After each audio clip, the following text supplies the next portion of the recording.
Welcome, TikTok family. Welcome, YouTube family. I'm streaming from another platform today because we had some tech issues on the last platform. So I'm using a different platform today. And we got some juicy stuff to talk about today. Plant teachers, which we've covered this in our community before on Patreon. I had to get my incense going here, get the juices flowing. So we have covered this topic before on Patreon, but we're getting ready to dive in it again, and I'm just going to share it because it's a very sensitive topic, and so there are people have their own feelings about this topic, but I'm going to jump into it, give my commentary and insights. We've talked about plant teachers when it comes to mind altering plants and how they can leap you forward and bring on more awareness. So we're going to jump into it today. For those of you that are just seeing me, let me formally introduce myself. My name is Miss Penny. I run the Chemistry YouTube channel, and I'm on TikTok. We're on Instagram as well, and the Spiritual Roots Hoodoo community. Okay. I'm streaming from two different platforms today because the last platform, we had a lot of tech issues on there. So we're going to stream on this platform today. Okay. So let's dive into it. And if you guys have any questions, because I know this is a sensitive topic. So I will be using terms like mind altering plants or Mary Jane or greens or, I will have to use this sort of language. Okay. Can't use the other language. So I'm going to be careful how I talk about this topic. But if you have any questions, please put them in the chat. I know this is a sensitive topic, not a popular topic, but it certainly helps your awareness. And we're going to learn a couple of things here today. Okay. I was very intrigued by this when I dived into it years ago. So let's dive into it. Plant spirits are the conscious spiritual essence of plants, offering wisdom, healing, and guidance to those who connect with them. Plant spirits are considered the energetic or spiritual essence of plants, each possessing its own personality, consciousness, and wisdom. We've already know that plants are alive, right? That's why we're using them in our work. That's why we're using them in magic. We know there is energy in them. If there was not energy in them and helping us do our work, we would not be using plants and all these elements. We know these elements are alive. We agreed upon that. That's what our ancestors understood in hoodoo. That's why they were using the plants. We're going to go even deeper with this.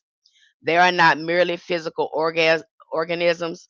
They are sentient beings that can interact with humans on a spiritual level.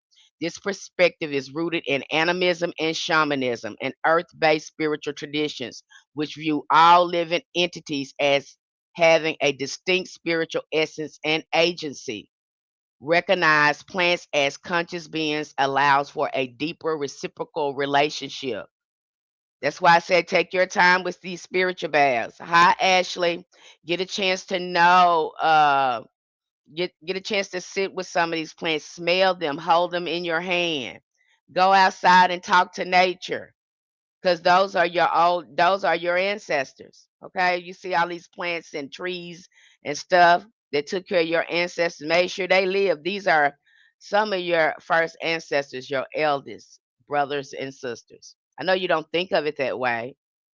I know you don't, but if you're trying to connect with nature and you're using this in your work, you know, you probably want to be aware of what you're doing. Okay? You probably want to be aware of what you're doing and what you're working with. Recognize plants as conscious beings allows for a deeper, I just said that. Okay? There are literally Wi Fi networks to help communicate with spirit, heal, and access cosmic consciousness. That's what you're doing. You kind of see that, remember on Avatar, where they were connecting themselves to this tree and they were listening to their ancestors? through this tree. Remember on what is that? Black Panther, when he was drinking this thing and he was going into the realm of the ancestors. It's the same thing here. We have always done that. That is indigenous spiritual practices. Now, not a lot of people talk about that. This is why we talk about meditation a lot too, because we have access to, some of us have access to those realms. If we go inside of our mind and start looking inside there, but some of us are too busy looking on the outside. We don't take the time to look on the inside. Okay. Beyond direct healing, working with plant spirits foster a deeper connection to nature, the spiritual realm, cultivating a profound sense of interconnectedness. I just said that. Individuals often report living a more satisfying and fulfilled life by consciously connecting to the living world around them. Okay? That's just how important nature is. And let's look at plant medicine. Why would you use a mind altering plant? Why would you use this? Why did our ancestors use? They used it to go into the spiritual realm. They used it for healing. Sometimes they use it for spiritual communication, just like you saw in Black Panther. See, they was dropping gems on you then, but some of us missed that. Okay, this gonna go deeper. I think this is gonna be a juicy live stream for you guys. Plant medicine have been used as tools in shadow work, helping individuals confront, integrate the hidden aspects of their psyche. They can dissolve the ego's defenses, allowing your deeper introspection and emotional processing. This process often involves confronting unresolved fears, unprocessed pain, or habitual patterns that no longer serve us. By engaging with our shadow, we gain access to the full spectrum of our humanity, reclaiming parts of ourselves we disown. This integration allows us to act from a place of authenticity and self awareness rather than fear and compulsion. Now, you go into this plant medicine, it's going to rip that ego away. And one thing about going under a mind altering, using a mind altering plant to do shadow work, the things that you wanted to look away from, that it's not gonna let you do it. And a lot of people don't like doing it that way because they're not ready to look at their stuff, or some of them go into a psychosis because all this denial is going on. You don't want to look at it. You don't want to feel what's going on with it. Okay, but it can accelerate your awareness. It really can. Okay. If those of you that's in our community, I shared my experience with you. I think that what happened to me during an experience like that, and that is not what I wanted to happen, but I'll always, you know, thought, or it feels like that thing has a lot to do with who I am today, that little episode. Hi, Black Magic Mike. We got Black Magic Mike in here. Greetings, TikTok family. Greetings, YouTube family. Okay. So again, plant medicine experiences are perhaps the most reliable path into the depths of our soul because they fundamentally change the way we think, and that's what we need to happen. You got some people. We got these programs in our heads so tough we don't even know how. We don't even have an open mind. It's either Democrat or Republican. It's either black or white. We got so many programs. Okay, but when you go into this right here, that opens, I mean, it's going to open up your mind. It's going to stretch your mind, and that's what you say. You want more awareness. That's what spirituality is all about, being more aware. You will say you want to see. This is what it does. It helps you see you and everything around you on a deeper level. Now, for some people, this can be you know overwhelming. For some people, they get, but if you got a good facilitator and they know what they're doing, they can help you process that. That's what I highly recommend.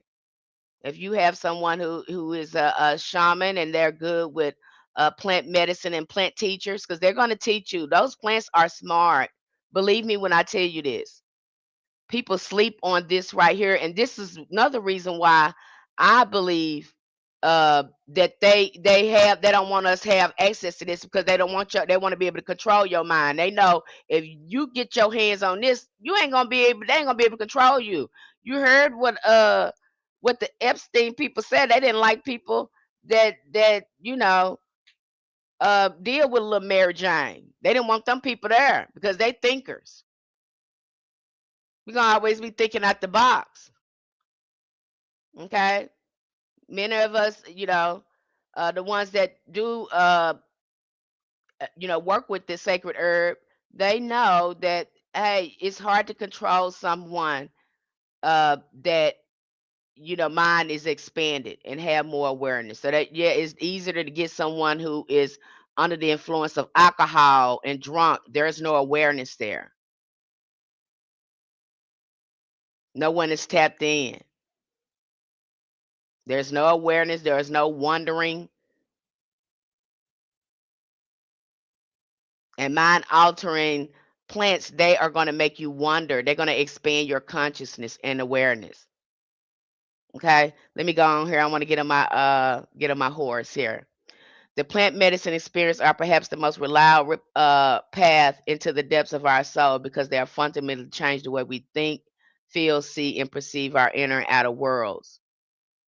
Plant medicine teleport us directly beyond the ego's veil into the unknown. That ego has no place. It ain't gonna work. We're talking about consciousness, and we're talking about plant teachers. We're talking about plant teachers that can expand our consciousness and awareness, that can accelerate our healing and our awareness. But this is only for people, this is not for everyone. I don't recommend this for everyone. I do recommend this if you know that you're having problem uh with your consciousness or looking at yourself, or you have some heavy trauma that you need to get out of you, and you've done everything to try to get it out, then I would recommend what our ancestors, uh, they use this medicine. And there's people, indigenous tribes, that still use this medicine. And so many people have went on ayahuasca, um, you know, retreats, and it has changed their lives. So this definitely can change your life and the way you perceive the world around you, the way you even interact with nature. Okay. Plant medicine herbs offer a unique opportunity to face our repressed parts head on. They allow us in ways that regular psychotherapy may not. The plant medicine help us, or plant teachers help us access the shadow by disrupting the way our neural network communicate and perceive stimuli. This process reduces activity in the brain's default mode network, which governs our senses of self and ego. That goes away. And I think that scares a lot of people because they're trying to control their mind. And at this time, no, you're in it with this plant. This spirit is working through you. It's almost sort of too, you know, you have to go through this experience to understand it. But it's going to make more sense as we move on. When the DMN is quiet, boundaries between the consciousness and unconscious blur. The resulting experience excavates stifled thoughts, memories, emotions, and visions while allowing us to interact with from an open and receptive state. You're just going to be wide open. There is no judging there. And I think that's what makes a lot of people scared. Okay? Because you have to go with it. You have to look at it and you can't look away from it. I don't know. Did anyone see that scene? What is that? Atlanta? And no, that wasn't Atlanta. That was that Snowfall? And they put put some of that stuff in everybody's punch and they drank it. And Franklin was tripping real bad. And see how, he that experience that he had himself, he could not control his mind or anything. He had to sit there and sit with what was going on with him. That's sort of like what it is. Okay. Plant medicine helps me greatly with meditating. Okay. And people are starting to really, it's hard to control someone who thinks outside of a box. That's why they have to put you inside of a box. And when you're not thinking the way they want you to think, they get upset. Why you think they're doing all this propaganda with the news? Because they have to control your mind. Why do you think that man is up there saying that's fake news, and we sitting up here seeing raggedy stuff come out your mouth? So what's fake news? Because you're actually saying raggedy stuff, and you saying raggedy stuff so much, now you going crazy. That's what happens when you raggedy like that. Okay, you ain't hurt nobody but yourself. When you raggedy like that, that's what's gonna happen. Raggedy for people don't, you doing raggedy stuff. You playing with forces that you don't quite understand. Okay, now you losing your mind. Okay, but make sure this is something that you want to do and that you have a great facilitator. When the okay. Shadow work can happen naturally during these journeys. We might even transcend unconscious labels of good versus bad while stepping outside of our sticky parts to merge with something greater than ourselves. Such interconnect such interconnected insights are transformative, but they are not necessarily the norm. Okay. So it might happen naturally when you go in there. My thing, if you're gonna do this type of ceremony, and some people have, you can always tell the ones who are afraid of themselves because they always try to fill the silence. They're afraid of the void. Yep. Miss Penny, can you talk about who have a propensity for abuse to over rely on consistently using under the guise of enlightenment or expanding awareness? That can happen too. That can happen too. And I've heard that someone came to me with that before, uh, and I was just taken back by it. Who would want to? I think there's a thin line between that.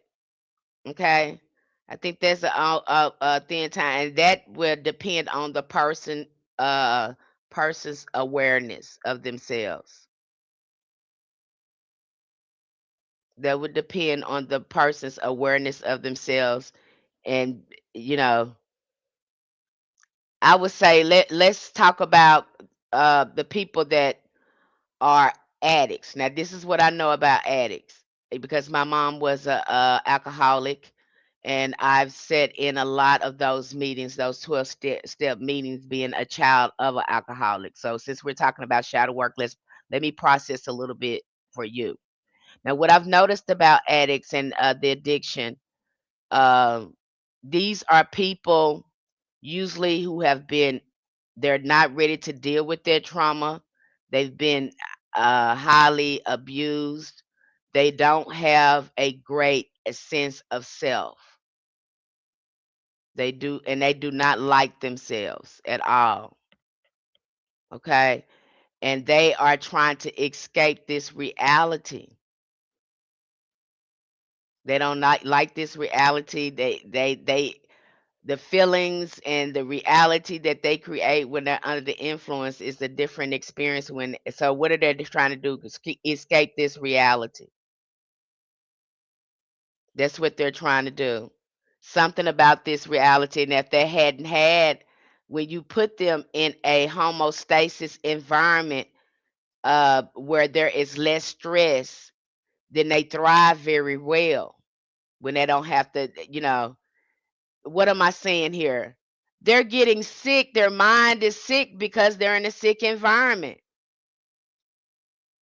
But I guarantee you, if they went through an interaction as such as this, and was in a homostasis environment, the abuse would stop. But you're not in a homostasis environment to deal with some of the things that's even going on around us.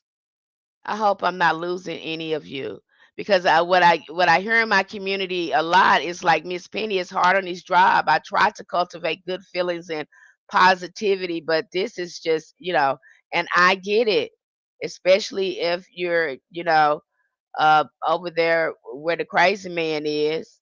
Okay, I know it's going to be hard. These jobs is crazy. And you're sick over there. You don't realize how sick we are. I didn't realize how sick. I even had more healing to do and still doing more healing since I've gotten out of there because of the heavy programming.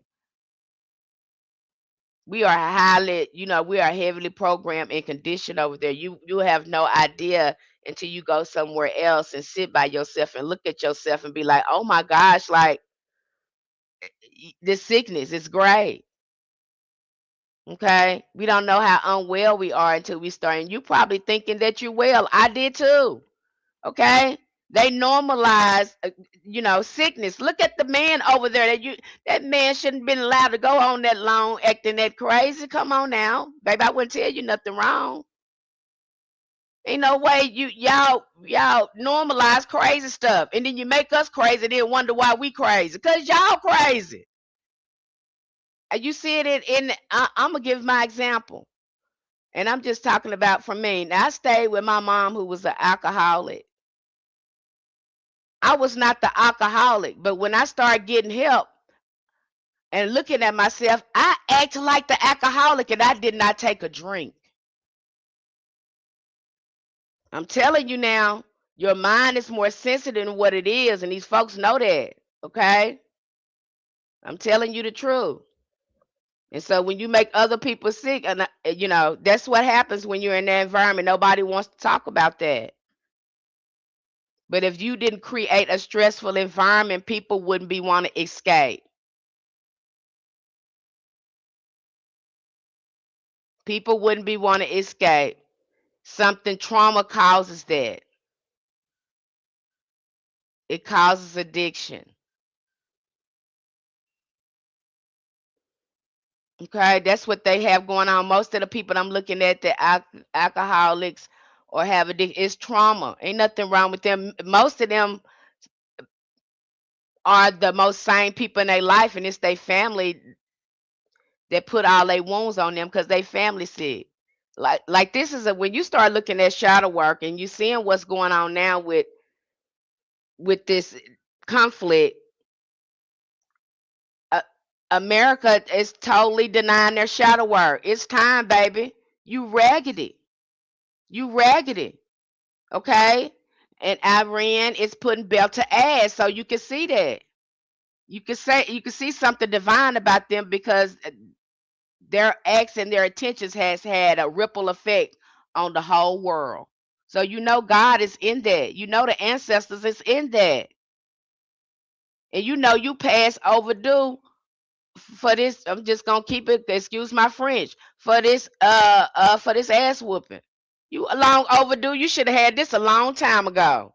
You long overdue. So go on and take it and get somewhere and sit down and try to change yourself because the people ready for you to change. I don't know why you want to continue to be raggedy and then you want us to be raggedy with you. We don't want to be raggedy with you. Okay? People marching in the street talking about they don't want to be raggedy. And you steady with honey, I have to stay prayed up. Honey, I have to stay prayed up. You got to.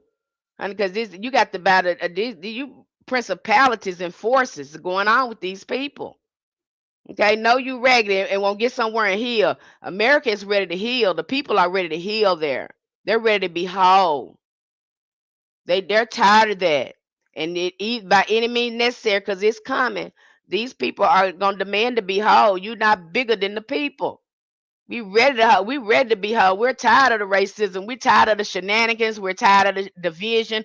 We just want some health care and to be left the hell alone and live our life. Yeah, every time we get up there, somebody always trying to control what we doing. That is the problem. Okay? And my thing too, and coming to this realization, when you really wake up, I don't know how woke y'all is, but when I woke up, I thought to myself, I, y'all gave this to me because I never asked for nobody to be over me. I didn't ask for no president. I didn't ask for none of this stuff. I ain't asked for no governor. I ain't asked for no mayor. I ain't asked for no job. I didn't ask for none of this. You just threw me in here and told me this is what it is. No, you ain't gave me no choice. What about the people who don't want to do this? My mama looked at me like I was crazy when I told her that. She said, Something is wrong with you. You think too much. I said, no, no, no, you're not thinking. I don't want to do none of this stuff. None of this stuff makes sense. It doesn't feel right. And little did I know I think I was maybe around 26. Little did I know I was trying to wake up then. And my mom was looking at me like, girl, something the matter with you. No, ain't nothing. What's wrong with you? Don't you see this is crazy? This is crazy. This is absolutely crazy. And I don't want to do it. What do people do like me? Y'all don't have an alternative here. So this is never, but again, I'm divergent. You know, I'm divergent. That's my thinking. I'm always going to think out the box. I'm always going to stretch it. And it doesn't help. It doesn't help. My zodiac doesn't help that either. But my mom was looking at me like, girl, what about, what is wrong with you? But this is what's going on with us. Okay. And the more we shift, true freedom is open mind. That's what I'm telling you. And they don't want that for you. And they can't control your mind. They can't control your soul. And if they're controlling your mind, they controlling your soul. I refuse to do that, honey. When you get your mind back, honey, you get your mind well, you refuse for somebody to play with you. You ain't gonna let nobody play with your spirit. You ain't gonna let nobody play with your spirit with their shenanigans and all that they crazy crap. You're gonna guard your peace of mind, your spirit. You're gonna guard it when you get it back. And then it's gonna really, you might get, experience more grief and anger, realizing that they didn't play with your mind and you didn't know it. I know I was like that about that religion, and told me I done come from a man's ribs. I mean the lies, even in the religion. I'm not gonna, all of it ain't bad, but even in the religion, come on now. Now you know darn well that ain't never happened. That ain't never happened. I ain't never seen in the life of me a woman coming from a man's rib. How come that ain't happening again? I ain't never seen no man give birth to no woman, any child. So let's just stop it with the shenanigans. See how mine just get big, honey. Then the more you get woke and you see all the lies and deceptions, you don't want to be fooling with some of these rascals. Okay? But that's what's going on. That's what's going on. People are trying, they have wounds, they have traumas. And so they're trying to do, they're trying to feel good. They're trying to regulate their body. They're trying to regulate their nervous system. They're trying to regulate their mind. That's what's going on there. And if they were in a homostasis environment that promoted wellness, then they wouldn't be doing that. Hi, my love. They wouldn't be doing that. And if you hear their stories, baby, I invite you, if you have not been to a 12-step meetings for AA or narcotics, if you have not been to a 12, I invite you to go. God be in in a lot of those rooms. And I'm gonna tell you right now, when you listen to these people testimony and you see the shame that's, that shame, that spirit of shame be released off of them, honey, it would just listen to their story will renew your mind. It would give you hope. Because some of them have some mighty testimonies and they are freeing themselves every day. And I was mad at my mom for a very long time. I remember going to a group, we had a group event, and it was alcoholics. They had a chance to speak at this group event. And I was having this conversation with someone, and this lady walked over to me, and she said, oh, she heard me talking, and she said, oh, your mom was an alcoholic. And she grabbed me. It was like my mom. Oh gosh, I hope I don't get emotional. It's like just for that moment, she saw me and she hugged me. She said, I'm so sorry. I mean, she just hugged me. And for a moment, I felt like it was my mom,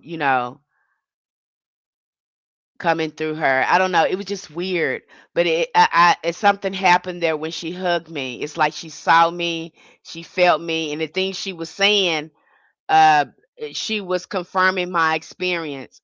But I'm telling you, go to one of those meetings. You get a chance to really look at yourself and understand addicts as well. It's a different type of soul transformation that happens in the 12-step group. I'm telling you, God be in those groups. You understand me? Because these people come, these are the people that been in hell. These people been to hell. You ain't been to hell like they been to hell. And they got the keys and they come back. I mean, it's power in those rooms. I can say that. I've sat in there in those rooms, being an adult child of addicts and dysfunction. I've sat in those rooms and I've watched healing happen. And I use those same techniques in my community because I know what they have done, those techniques, that listening and holding space. Because a lot of us don't like to talk about feelings, and we have normalized dysfunction. All of us there, many of the people, we're all healing. Society is broken. Okay, we realize that. Okay. There is a guy on YouTube, Jermaine Watts. He is a 12-step facilitator and a program graduate. His content on elevating is the truth. Yes. Okay. So you have to really change, and you have a new, and you start to see things clearly when you start working on yourself. Okay. You don't see it. I thought I was well too. Can you imagine living in darkness? That's how I felt to me. I was living in darkness for what I say, 25, 30 years. And then one day the light comes on. That's it. That's how it is. You just like, oh my God.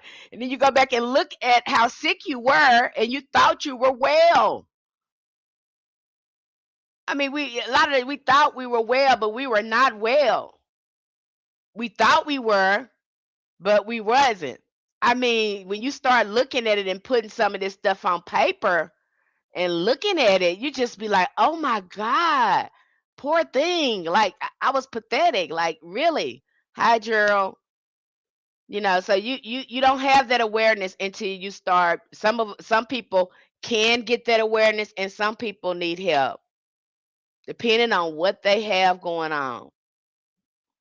Okay, I hope that answered a lot of your questions, Black Magic, because that's the only way I can describe it. That is the way I understood it, and I have a sort of compassion for addicts. I don't know. I had to have that in order to heal and process, you know, the relationship with my mother and my family.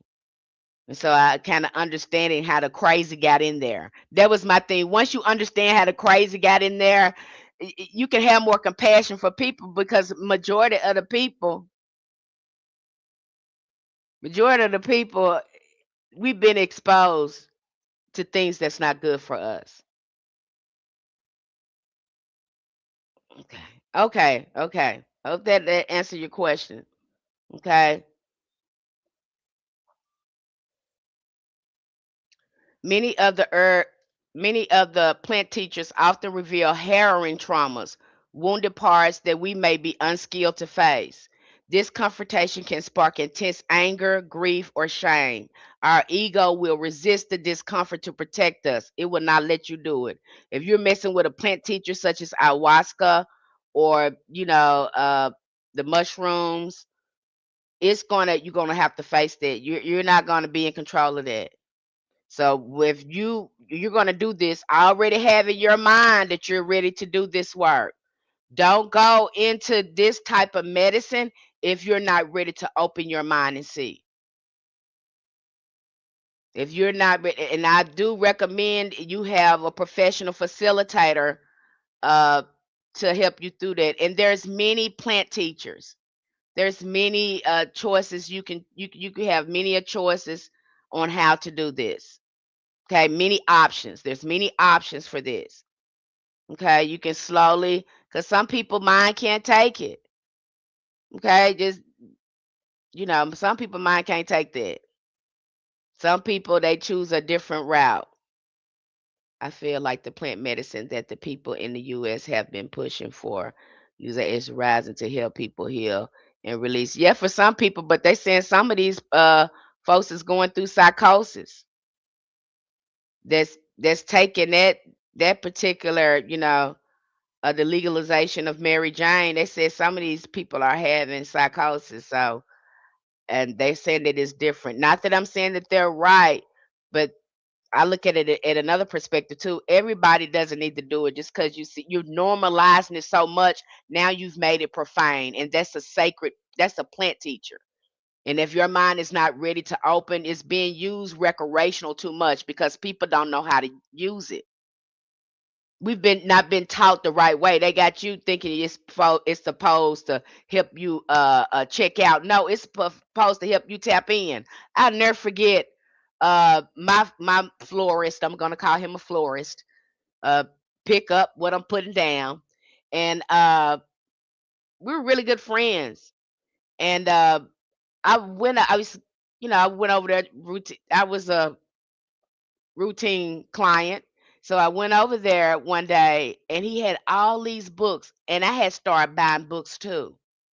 I started buying books too because my mind started expanding. When I was by myself, I would like to read books. I went over his house and this guy had all types of books. I mean, books on physics and things like that. And I just started laughing. And I said, "You be doing that too?" And he said, "What?" I started looking at the books. He said, "Yeah, man." And then we got into this deep conversation about spirituality and about how our mind be expanding and all that. I'm like, "Oh my gosh, how many people are doing this? How many people is this happening to? That the mind begins to expand." But we've been using it for some type of recreation. We ain't using it right. We ain't been taught the right thing. And I was trying to figure out was there other people that's because I thought I was the only one. Because I mean, that start open my mind up even more spiritually. I'm just gonna tell you the truth. I think that a lot of my spiritual talents and gifts got opened up through that expansion and awareness. Through the plant itself, I've learned so much with it. When you learn how to actually use it and work with it as an ally and not as something where it's just casual and you're just trying to check out. That's why you see most people, they don't like to do that alone. They like to do it with people because if you do that alone, people get paranoid and they say they start hearing voices. What are the voices saying? Instead of you tapping in and listening to the voices and what they're telling you think you're going crazy, but actually it is the plant talking to you. But y'all ain't ready for that conversation. And their mind was not ready for that because they've been told that with this plant, you're supposed to check out, supposed to relax, you're supposed to have that going on. But actually, when some of them, it's going to open you up spiritually and you're going to be able to hear spirits. And you're not ready for that. So now you think that you're hearing voices, you're going crazy, you got schizophrenia instead of sitting there listening to the voices, seeing what they're saying. Because some people don't have that awareness. You got some people that's NPCs. They don't have a inner uh, um, a inner voice. And so when they first time they hear an inner voice, it scares the hell out of them because they don't have an inner voice. So this will depend on you. If you know you ain't got no inner voice, you ain't got no conscience or nothing like this, you probably don't need to do that. I think all that depends on that. How am I getting on this subject? All this depends on that.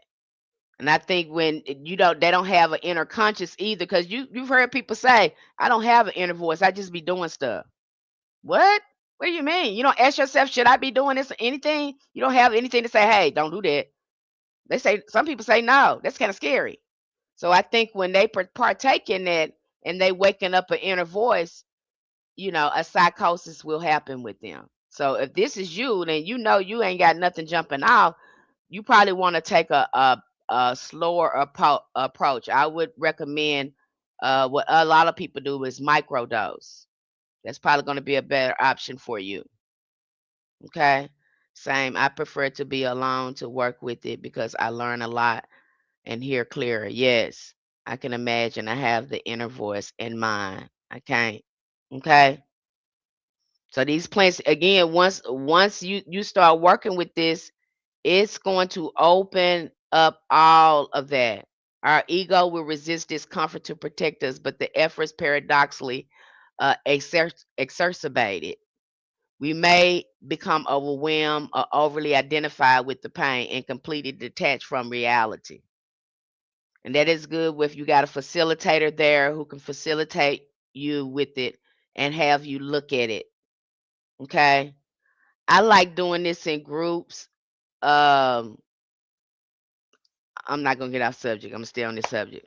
These plant teachers have the ability to activate potentiate, and sometimes mercilessly expose everything that a person has in his or her consciousness or buried beneath it. Okay, so if you ain't ready to look at that thing, you're gonna be looking at it with these plant teachers. Plant teachers experiences, plant medicine experiences in and of themselves do not create lasting change passively. They require active participation. Plant teachers can open the doors to the unconscious and invite us to make meaning from its contents. Shadow work supports this soul manifesting process by helping us embrace our hidden parts so that we may become fully actualized, looking at all parts of us. Okay, you think you know yourself. You think you know uh what's inside you. You ain't gonna know what's inside you because this plant is gonna open everything up. You think you know your family, you think you know yourself until you start doing this sort of work.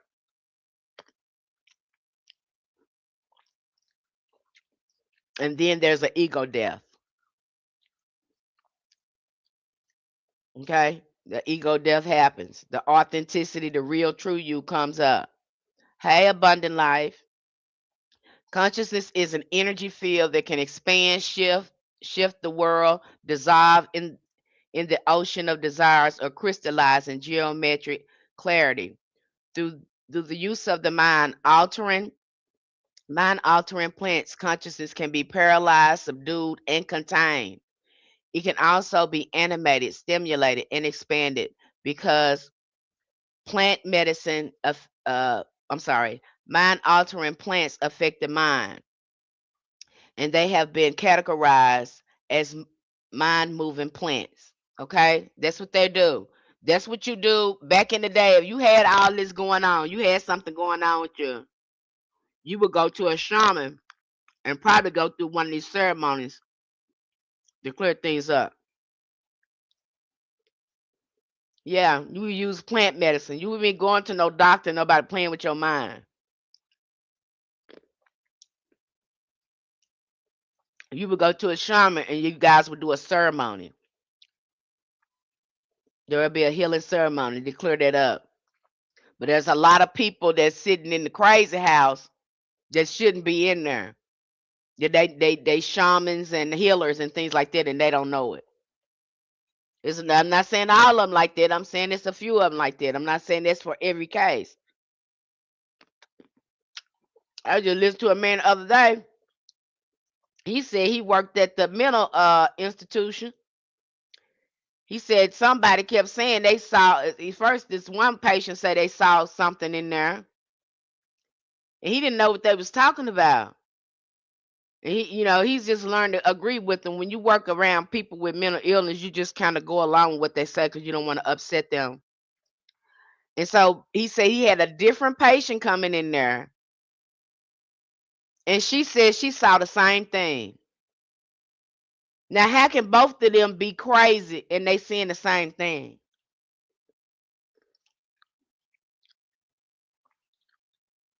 No, these folks are seeing some of them seeing spirits, and y'all tell them they crazy.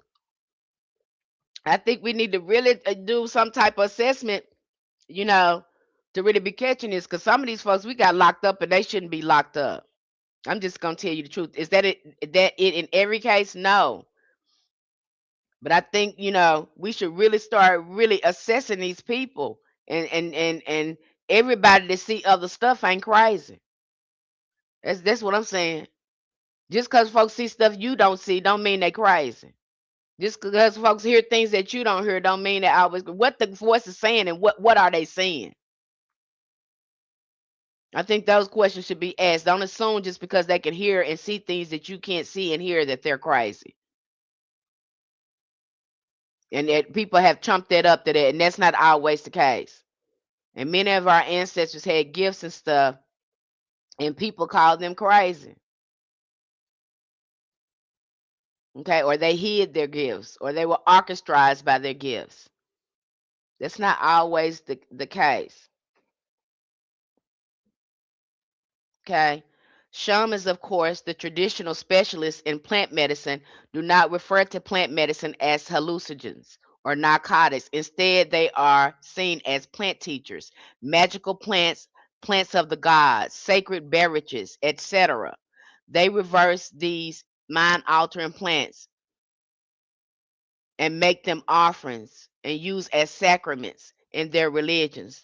The shamans regard these plants as sacred because they make it possible for them to contact the true reality and the gods, spirits, and demons. They can they are sacred because within them dwell the plant spirits, plant gods, divas. Okay? That one can ally oneself with and that are esteemed as the teachers, mothers, ambassadors, and doctors of other realities. In addition, these sacred plants have the power to heal. They can liberate the ill from their afflictions, drive out harmful, disease causing spirits. They can also can bring spiritual awakening to healthy people and make possible mystical experiences. With the aid of these plants, one does not lose control, for control is ultimately an illusion. You don't control nothing anyway. Okay? And they are used not to escape from reality, but recognize true reality. That's why I tell people this right here ain't real. It's a trip how they got our minds because these people are thoroughly convinced that this piece of paper and all this stuff is real when the only thing is real is us and the earth. That's all we really need. But these people that convinced us that we need fashion, that we need TV shows, that we need stuff that we don't need don't mount to a hill of beans. And disconnected us from the earth and everything. They done convinced us that you need money and they done sold us a lifestyle. Don't you want to be rich? Don't you want to have a Bugatti? No, that's stuff that don't mount to a hill of beans that don't help your spirit, don't help you at all. Don't you want that new wig? Don't you want your, I mean, just stuff that don't matter. Folks, spirit is ragged as I don't know what, and you getting them further and further away from their true self by creating the ego. I got this. That's what you're seeing, that the promotion of the ego. And we love it. Some of us love it. And we go on and on with all the violence and it just goes on and on. Okay, they just disconnected us from it. You're not even that. And I know people look at me like, what do you mean, Miss Penny, when you say that? If you see that you're not that and you stop listening to these folks, okay? It's not look. You better be trying to get close to them spirits and stop looking at people. That's what you better stop doing because most of these people here, it's all set up to try to extract some energy from you. Okay? And the sooner you realize that, the better off you're going to be. Okay? That's what I be talking about. So this ain't the real reality. The physical reality is very temporary. And you are not this, you are spirit. You're not this body. You're gonna have it's very temporary. Okay? Them years gonna pass you by and your time gonna be up soon. That goes by really fast. Okay, try counting to 100. You can count. That's how fast it's gonna go. Okay, I'm here to attest to that. You might as well get used to the spirit world because that's what you are, and you're gonna one day go back there. So I don't know why you're scared of a spirit, and you are a spirit. That's where you're gonna be. Okay, it trips me out. That we're so convinced. That's the ego. The ego is so convinced. It don't want you to realize it's even scared of death. But as you begin to approach it, you begin to embrace it. You have to get yourself together for that and remember who you are. Okay? You are not this body, you is the spirit inside. I know that's hard to, but once you have more awareness and you are doing the work, this realization becomes, apparent to you. We can see that these plants do more than simply maintain our body. They also promote and nourish our souls and make possible the enlightenment of our mind. Their existence and offering sacrifice, selfless love, the earth on which they grow is itself a sacrificial altar. And we who receive their blessings are sacrificial priests. Yes, we are. Through plants, the outer light of the sun and the stars become the inner light, which reflects back from the foundation of our soul. You're going to awaken that. You're going to see all of that inside of you. You have a profound experience. Okay. Because once that plant grips your mind, depending on, because there's many options. And once that plant grips your mind, you're going on a journey. Okay. So might as well relax and just observe. If you're going to do that, you're just going to observe. It's better if you go in there with that type of mind frame. Don't go in there thinking you're going to resist this. Go in there where you're gonna start seeing and observe things. You're going in there to learn. You're going in there to heal. You're gonna have better results like that. Okay, if you're gonna choose this. This is the reason why plants have always and everywhere been considered sacred and divine. There are many different ways to use these plant teachers. Shamans throughout the world use the plant teachers in order to penetrate into other world, the other reality. Drumming helps ensure a safe journey during the visionary adventure. Okay, so all of this was put in place for that. Okay, they were going into different realms. They were going into different reality. You would have some of them if they had to work on the illness. You would have the shaman going into the spiritual realm, defeating whatever that disease was on the spiritual realm, while they were performing surgery or healing you at the same time. They were healing the mind, body, and spirit. And this is the biggest component that's missing in the medical industry because they looking at your body, but if they, you need to be looking at what happened to them people. Did they suffer some type of trauma? Because this could be where it's coming from, and we need to heal that too if we're going to start working with them. Okay, it's going to accelerate your healing, and it's going to ensure that that doesn't come back. So what is ailing them? What trauma that happened to them that is set up in their body like that? Because that's what disease is. That's what disease is. Okay. First, it starts off with a minor problem that's just on your mind, on your mind, on your mind, or something traumatic happened to you. And now you haven't worked it out. You haven't addressed it. You haven't grieved on it. You just been stuffing and stuffing and stuffing. That energy goes somewhere, then it will set up in your body and it will manifest in a variety of physical diseases and ailments. That's how that happens there. So they got you thinking it's something physical. These folks know this stuff is spiritual. That's why a lot of people of color, a lot of us are born with PTSD and high anxiety. You probably don't know it.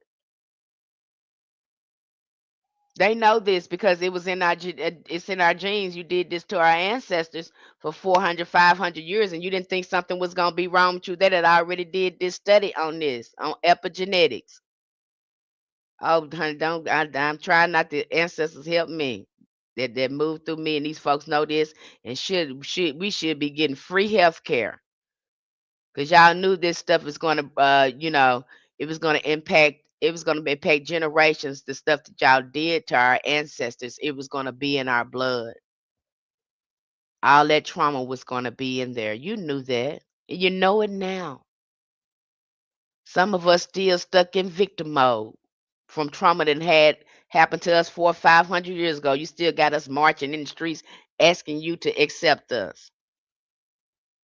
That trauma's still in there. And then you don't want to pay folks. And you still want to be raggedy and thought you was gonna do that to them folks over there, but them people is putting you together over there. Okay? Y'all knew this stuff was gonna be in us, and if anybody need to be healed, it certainly is us. Okay? Still traumatizing. You got to look at them doing us wrong on the TV, just acting a fool. Some of them. Okay? Yeah, I agree. Black Magic Mike is still doing it to us. You knew this stuff was gonna be in our bloodline, and then you got people. You know, and I don't have nothing against you, but this is hoodoo is closed. You know, it's closed just for this reason because of all this stuff that happened to our ancestors. Now we got to close it.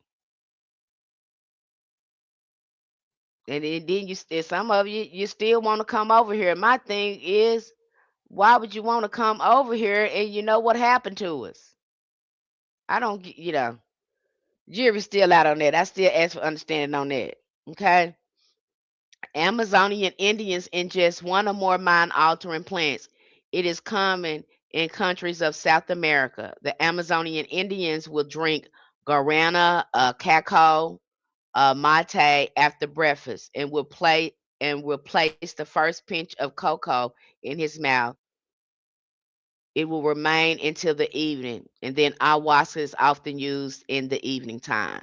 Okay, so this is a regular practice for them. They're constantly engaged with plant teachers. Okay. Now other people,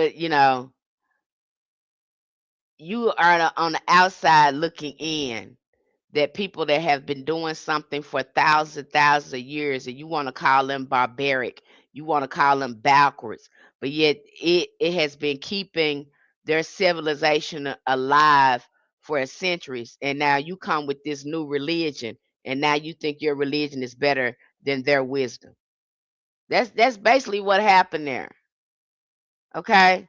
And then some of our ancestors, honey, they couldn't even carry any of these plant teachers because it was outlawed, and some of them could be unalive that they had certain plants. But then you gonna legalize alcohol with these folks hurt other people and run over other people and all this kind of stuff. You gonna legalize that. That's legal. You gonna legalize you can drink yourself to death. You gonna legalize that. Zero people have died, you know, from Mary Jane. You gonna make that illegal. People have drunk themselves to death, even took this stuff and did raggedy stuff, but you're gonna legalize that. I just make it make sense to me. Make it make sense to me. It don't make sense. Okay? Shamans throughout the world consume plant medicine so that they may be able to enter the shamanic state of consciousness and travel to the visionary world. The other reality, the plant medicine, the plants shamans use are very diverse. So there is a variety of different plant teachers in your book. You have the whole encyclopedia where it lists all sorts of plant teachers in there. I think that's the second time I've posted that book in there. You have the whole encyclopedia to plant medicine. You get the opportunity to look through there and see how they behave and see if one resonates with you, if that's your option. Okay, it definitely can accelerate your healing. Not a lot of spiritualists talk about this, but I think it should be talked about because it was widely used uh, by some of our ancestors. Okay. In Delphi, the altar states was all acknowledged as part of the process. The priestess inhaled the breath of the earth, entered into trance, and spoke. The divine was not distant or abstract. It was encountered through a tangible interaction with the natural world. This is what some of the Sibyls would do when they would prophesy. Okay, and this was very popular at the Oracle of the Delphi. In the late 20th century, a renewed investigation into the geology of Delphi revealed something remarkable. The sanctuary was found to sit at the intersection of a fault lines, fractures in the Earth's crust capable of releasing gases from deep below the surface. These geological features provided a plausible explanation for the ancient accounts. Among the gases identified in the region was ethylene, a hydrocarbon known to have psychoactive properties when inhaled in certain concentrations. So it said that many of these oracles or prophetess would sit on top of this tripod and smoke would be coming up and they will begin to prophesy. They leave this out of here. Okay, this gonna get more interesting as we move on. So I add, get you some popcorn because it's going to get more interesting. Okay, this is what they were doing. They're keeping this out from you. They're keeping this from you. But it makes perfect sense as we move on here. Ethylene is capable of producing a state that aligns closely with the description of the Pietis trans. It can induce euphoria, alter perception, and create disassociation state in which the individual remains conscious but experiences a shift in awareness. Speech patterns may change, and the boundary between the internal thought and external expression can become fluid. Rather than rendering a person unconscious, it places them in a liminal space between waking and dreaming, between control and surrender. Okay, so they were going under the trance with these gases. And this is widely known in the ancient world. Okay, this was a matriarchal practice that was practiced for years and years and years and years and years and years, centuries, thousands of years. This is the way it went. Okay, until the patriarchs took control. They didn't like that. They said it's chaos, it's barbaric. That's what's going on there. Okay. The idea of inhaling vapors is to access divine insight, also resonates with the broader pattern in human history. Across time and culture, there is a recurring recognition that consciousness can be altered in ways that reveal hidden dimensions of reality. This is how they were going there. They were going there through meditation, and then they had these plant teachers that can open doors to realities. This is consciousness. This where it is. All this is consciousness. Okay? Whether through plants, gases, or ritual practices, these methods serve as gateways. They are tools that allow the individual to step beyond the ordinary encounter and encounter something that feels greater, deeper, and more fundamental than everyday awareness.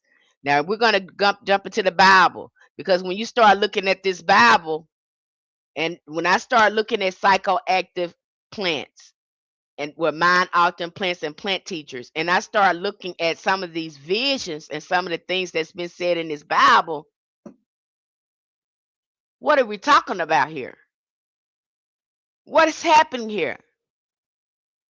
Some of these experiences seem to mirror some of the people who have these ayahuasca experiments. They seem to mirror a little bit. They're looking a lot alike. Sorry, you guys.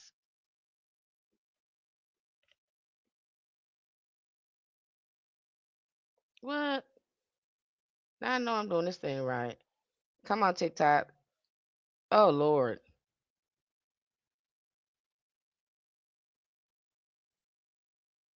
Okay. All right. Some of these experiences mirror people that has went through a shamanic journey, or they've working with a plant teacher. So we're gonna jump into this. You probably gonna have some aha moments and have a little homework to do. Okay. Let's go with the Bible. Okay, we're going to talk about the tree of knowledge. Let's look at this. The trickster, the serpent, and the human are the center of an apparent psychedelic drama in the Garden of Eden. Eve eating the forbidden fruit. What is the forbidden fruit? Because now she see. If she take this fruit, she gonna see her awareness, her consciousness. She's not supposed to eat that. She's not supposed to ingest that. What is going on with this tree? Have you ever asked yourself that? Guided by a serpent, a primordial spirit, which again, that's a representation of the great mother, because the great mother is saying, hey, now, baby, If you eat that, you're gonna be wise. You're gonna become God. See how they got you, but they telling you everything evil and good and all this kind of stuff. You go in there with your eyes, with an informed mind, you start looking at this thing from another perspective. Okay? A primordial symbolic of evolution, creation, and regeneration offers a compelling story for how humans remember their magic. So they're telling she said this is this tree now. What and then after they eat from this tree, what did they notice? They became conscious. They knew that they were naked. Okay. And what did this guy do? Got mad because somebody told him that this guy didn't want them to have knowledge and not add his wisdom. So you really, it has you questioning too, who is this God in this Bible who wants these people to stay ignorant and he jealous and all that? I already broke that down in Gnosticism. Okay. The origin hints that the plants are gateways into expanded state of divine consciousness. There is an art piece entitled Temptation in the Garden of Eden where there is a man and a woman with a tree between them. The tree bears a striking resemblance to a tall stemmed mushroom. Okay? So go look that picture up. It's called The Temptation in the Garden of Eden. And in between the man and the woman is a tree. This is an old picture now. And it looks like this mushroom is between them. Why is this tree so important? They're already letting you know our relationship with plants. They're already letting you know our kinship with trees and plants. Isn't that interesting? You probably haven't looked at it this from this perspective before, but now you have opportunity to question things and go back and read that again. Okay, because these patriarchs they have mixed up this symbolism, and they have relabeled things and gave things the meaning that they wanted to have in order to control our mind.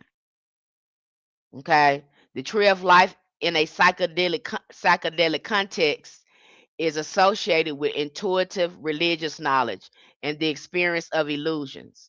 The consumption of its fruit often linked to natural mind altering plants and can lead to profound insights and transformation of perception. They create a bridge to altered states of awareness that allow the aesthetic union with the cosmos. You're hearing it here. Okay. Overall, the tree of knowledge serves as a complex symbol across cultures, embodying the duality. Knowledge is potential for the enlightenment, while also its potential for loss of innocent and moral clarity. Consciousness expanding plants is at least as old as the Bible and feared by religion. In Genesis, this fear is theatrically expressed as the fall. The fruit of the tree of knowledge transforms a person into a god. So they already got you saying, no, you don't get, you're evil. You get put out the garden. Now it's bad. You can't do it. Okay? They be talking down on you if you do it. They had already made it their mind. They're gonna make that against the law. It can't be in a religion. You got somebody writing this book now. Now, some things in that book you're gonna have to use your common sense when it don't make sense. It don't make no sense that the God is jealous because you the only God. Don't make sense. Okay? Don't make sense you're gonna put somebody in the garden with a tree and then tell them not to eat it. That don't make sense. Come on now. You got to, you supposed to be God, you know better than that. Don't tell this they can eat off every tree but that one. Okay? That don't make sense. So you can't be the real God. You sitting here, you somebody in here trying to control something. Okay? But when you taking somebody else's power and story and trying to steal it, you gonna get some stuff wrong. Okay, that's what happened when you try to steal something from somebody else and try to make it your own. And that's what the patriarchs done. I'm sorry, but I'm gonna keep it real with you here. I'm not gonna come here and be pretty with you. I'm gonna take out dodge the hijack it. That's what we gonna do here. Okay. Moses got the inspiration to lead his people out of Egypt after traveling to the top of Mount Sinai, where he was confronted by a burning bush that spoke to him with the voice of God. It's a burning bush. Here he is at this tree again. He come in contact with this burning tree. And then they was covered in the cloud of smoke too. Where this cloud of smoke coming from? There are theories that the Smoky Mountain of Mount Sinai is actually a reference to, again, I can't even say that word, Mary Jane. It was only after becoming in contact with the burning bush Moses received inspiration. What's going on there? See how they using all these code words? Now a lot of people they'll get upset and say that's what's not what's going on. Why wouldn't it be what's going on? Because that's what was available then. Why wouldn't that happen? They're around people that's doing that. Why wouldn't it happen? It was everywhere. It was customary. We're talking about ancient era now. Okay. Mary Jane was well established in the region and had been used for thousands of years as fiber, food, and incense. In the early centuries of the Bible, the Lord favors Mary Jane. The Hebrew culture was still Canaanite then. There was still a lot of matriarch elements to it.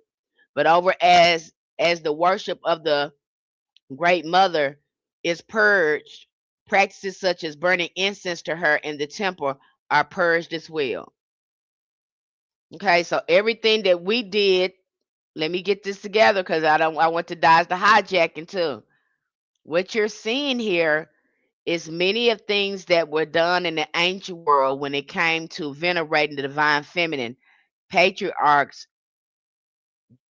basically did a copy and paste and put their face on it. I'm just going to wrap that up, make a long story short, because I can get on my soapbox about that, and I'm not going to do that here. Okay, that's what you're hearing here.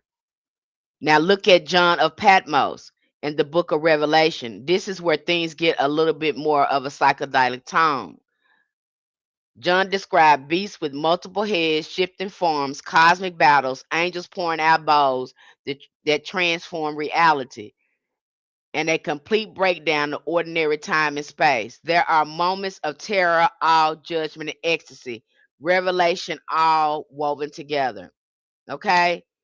It looks like that he is taking ayahuasca. It looks like he is taking some uh these prophets and stuff. You can't tell me they wasn't. Yeah, fasting and stuff can produce those sort of results, but some of them you have to question this, especially if you've had an experience with these type of plant teachers. You go to look in quite kind of side eye some of these visions that these prophets and stuff are having and the words that's being used here. Okay,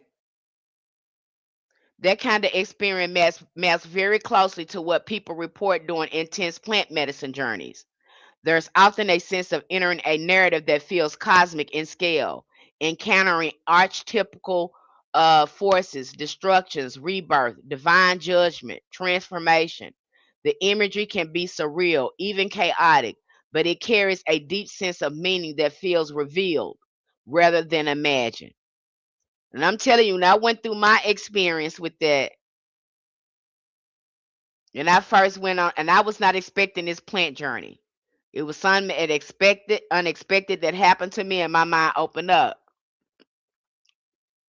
And because it was unexpected, it had an adverse effect on me. But I can remember doing this interaction. This plant is just taking me. I'm seeing so many things when this happens. And in that experience, I remember I had saw my aunt's death. I had never talked about that experience with anyone because when these plants are showing you something, it's so symbolic, but you also can't forget it because it imprints on the mind is so profound.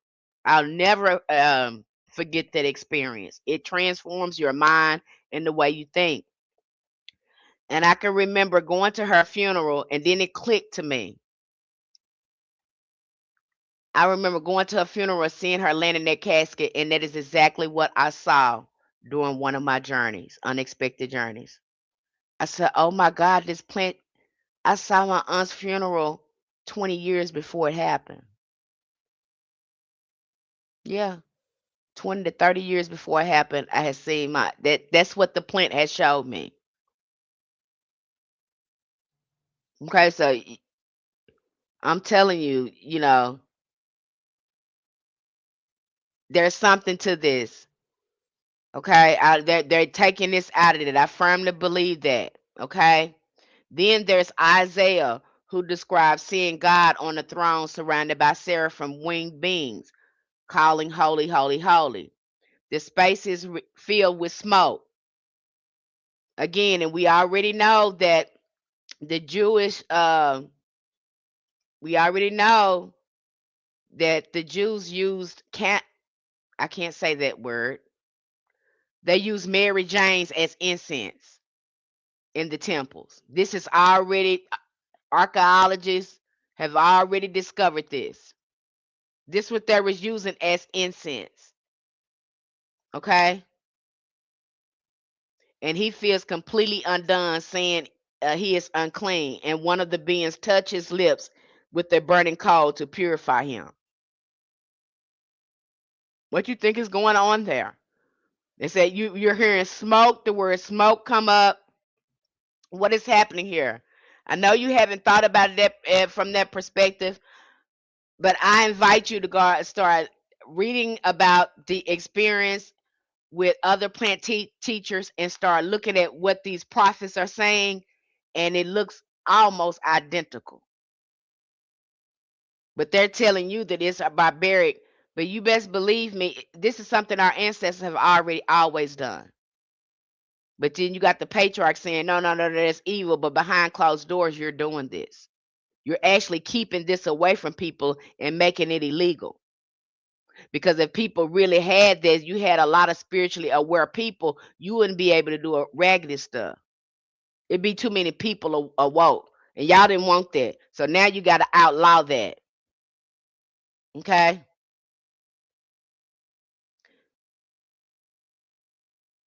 Ezekiel's experience could be read as symbolic, culturally interpreted versions of the kind of state. Instead of calling it geometry or fractal intelligence, he describes it as using language available to him, wheels, creatures, divine beings. If you read modern accounts of high dose of plant medicine experiences, especially with plants like mushrooms or ayahuasca, people often report entering geometric realms filled with hyperdimensional structures. There's a recurring theme of intricate self moving patterns, sometimes described as machine like or cosmic architecture. The eyes everywhere motif also shows up in visionary states as a sense of being observed by a living and conscious universe. That's what that means. You can see that in the womb signs as well. Okay, you know this coming from a matriarch culture. That's where the eyes is coming from. But now they didn't use the all seeing eye and put it in triangles and made it something raggedy. That's what the patriarchs done. They took that and made that ugly and raggedy. But that's where they come from. That's where this come from. Okay. And archaeologists, I thought this was interesting. An archaeologist by the name of John Allegro wrote a book titled The Sacred Mushroom and the Cross. The book argued through linguistic and analysts of the Bible's New Testament that Jesus Christ was in fact actually a psychedelic mushroom.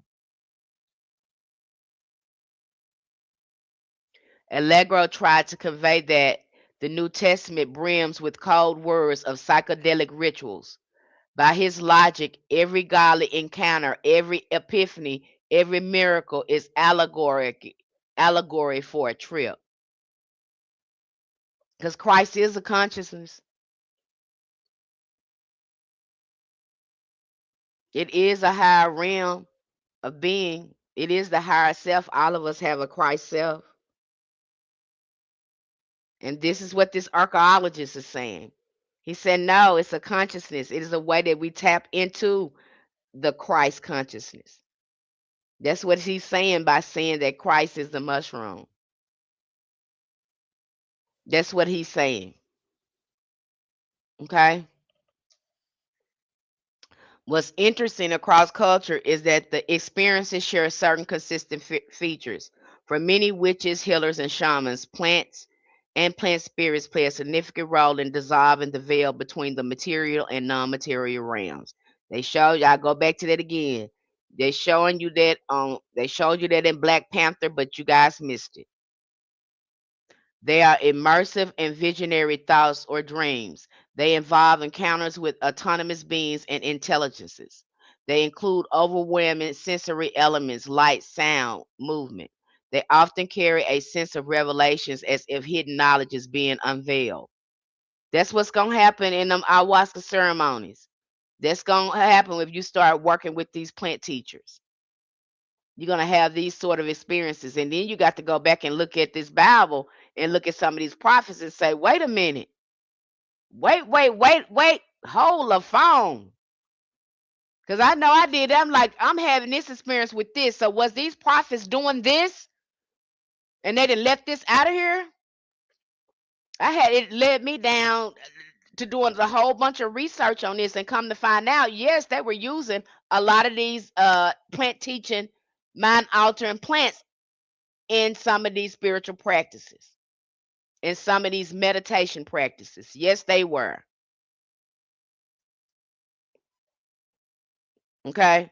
And I think that's, you ask me, my personal opinion, I think that's why they outlawed, because you don't want folks to wake up. You want to give them all this crazy stuff and put all this crazy stuff in their mind so you can control them. You don't want them to be close to the earth or to the universe, to the great mother. You don't want that. Because if these people start doing this, you wouldn't be able to control them, because they'll have a relationship with the earth and everything around them. Do you recommend ayahuasca, or should we stay away from it? That depends on you, love. I can't make that decision for you. The only thing I can do here is come here and bring the information to you. And you have to decide, use your own inner knowing, and talk with your ancestors and see if that's the best thing for you. Do you think you need it? But this is also a form of plant medicine that can help you heal and grow your awareness. I'm just here sharing this information with you, but ultimately you will have to make the choice. And, I'm just sharing my experience with you. The moment feeling unworthy, being spiritually cleansed, encountering overwhelming divine presence is something a lot of people report in a deep state.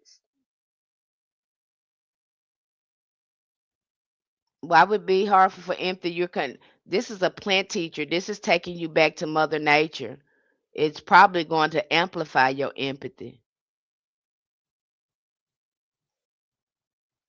So we're talking about plants here. We're talking about nature. And if you're truly an empath, you know that nature keeps our energy clean. Empaths are supposed to be really spend a lot of time around natures and around trees. So why would it do that?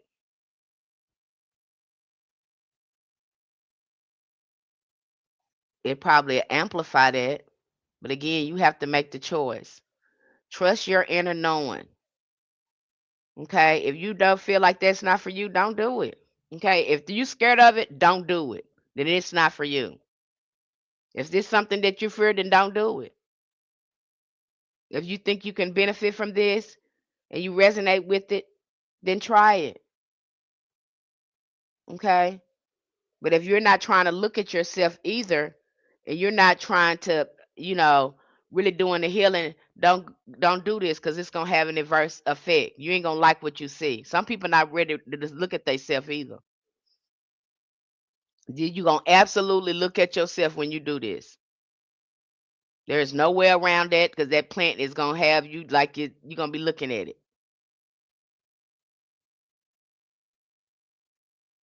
Okay. Like I said, it should be done with a trusted facilitator. Yeah, you're gonna be vulnerable. And you probably gonna be telling the person that's with you, you're probably gonna be doing a lot of purging with them and talking to them about it, depending on how it goes for you. Okay, your facilitator. But all that should be figured out. And there's many plant teacher facilitators. There's many people that are very good at doing that. Okay, they got all sorts of uh, resorts and events around this. So it's becoming more acceptable today than it used to be. Okay, you got some people traveling all the way to South America just to these resorts and events just so they can heal. So you have that, and then you have some people that's in America. They have these events, but you'll have to find them. And again, ayahuasca is not the only one. It's another one that's African. I can't pronounce it. I can't pronounce it. It's called Ibago. I hope I'm pronouncing it right. I think it's called Abago or something like that. That's been a really popular too. I think it's like a smoke, and it kind of blow it in your nose. And I'm seeing a lot of African people, and especially Black Americans. They're going that route as well. So there's a lot of facilitators to help with that, and they prepare you for that experience. But it should be with someone who is experienced. They know what to expect. They know how to prep you on your experience, and that's what you need to happen. Okay, and so you won't resist, and so you can get the benefits of the plant medicine.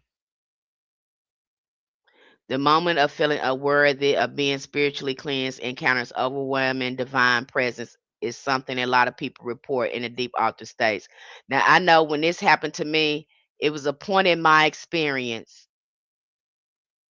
where I saw this light. It's like in my mind, even though this happened when I was around 18, I was about 18 years old when this happened, but it's still in my mind, so etched in my mind so strongly. And I remember seeing this bright, bright light. This light was so bright I couldn't even see it. I mean, even to look at it, it didn't burn. It was just so bright. Your eyes couldn't even adjust. And I heard this roaring voice come from this voice, and it was saying, it was talking to me. And it was just such a profound thing. It was so real. So these experiences, and I'll never forget that. And I still feel that when I need to be motivated or I'm feeling down, that voice, that image, it still crops up in my mind. I don't know. It's something you'll never forget. So sometimes you can do this, depending on what you got going on. You can do this one time, and it'll change your life.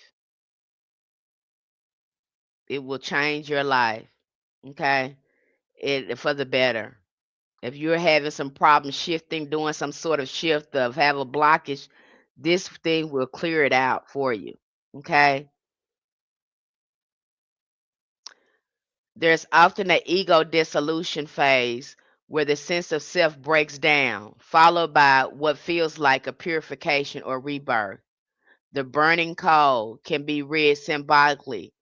It also mirrors the intense somatic sensation people described: heat, energy moving through the body, a feeling of being transformed at the core.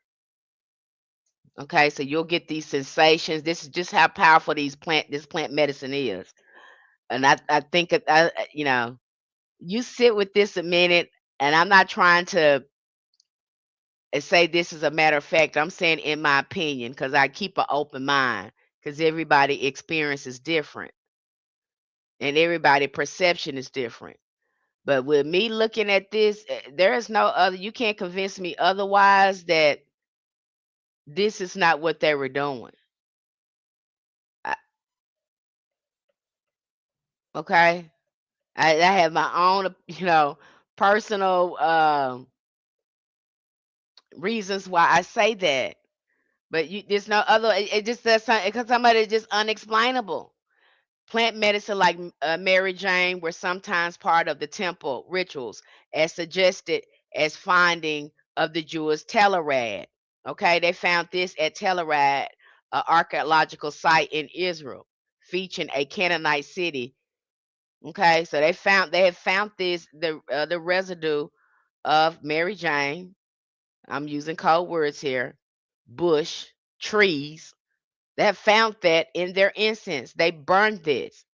This was customary to use in the temple. This shouldn't be hard for you because them people in the Catholic Church, they drink real wine when they do communion. They don't drink fake grape juice like they do in church. No, at the Catholic Church, they drink real wine. And so this really shouldn't surprise any of us.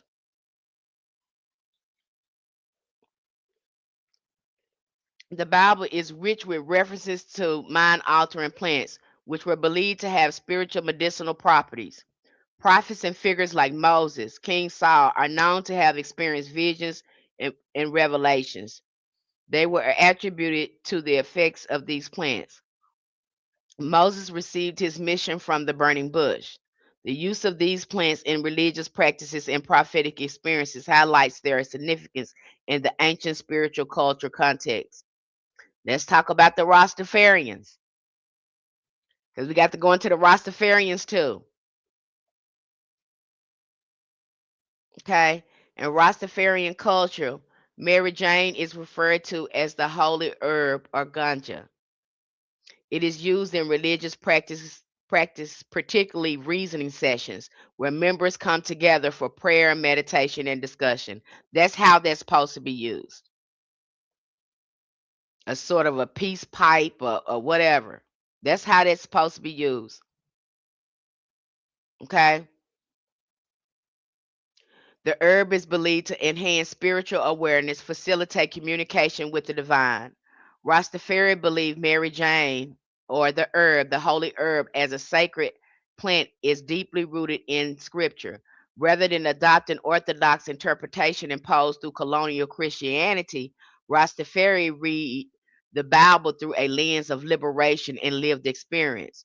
One of the most frequently cited verses in it is Genesis that states, then God said, I give you every seed bearing plant of the face of the whole earth, and every tree, and that has fruit with seed in it. They will be yours for food. In Rastafarian culture, herb is viewed not as an intoxicant, but a sacrament comparable to wine in Christianity or peyote in the Native American spiritual tradition. Okay, we've been using this. You're going to see these come up.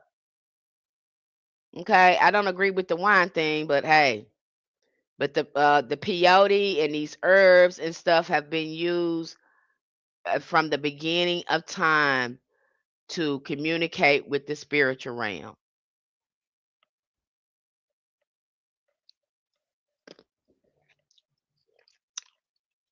Now you have the new age coming in here hijacking shamanism, trying to make it look bad to use these herbs to go into other dimensions.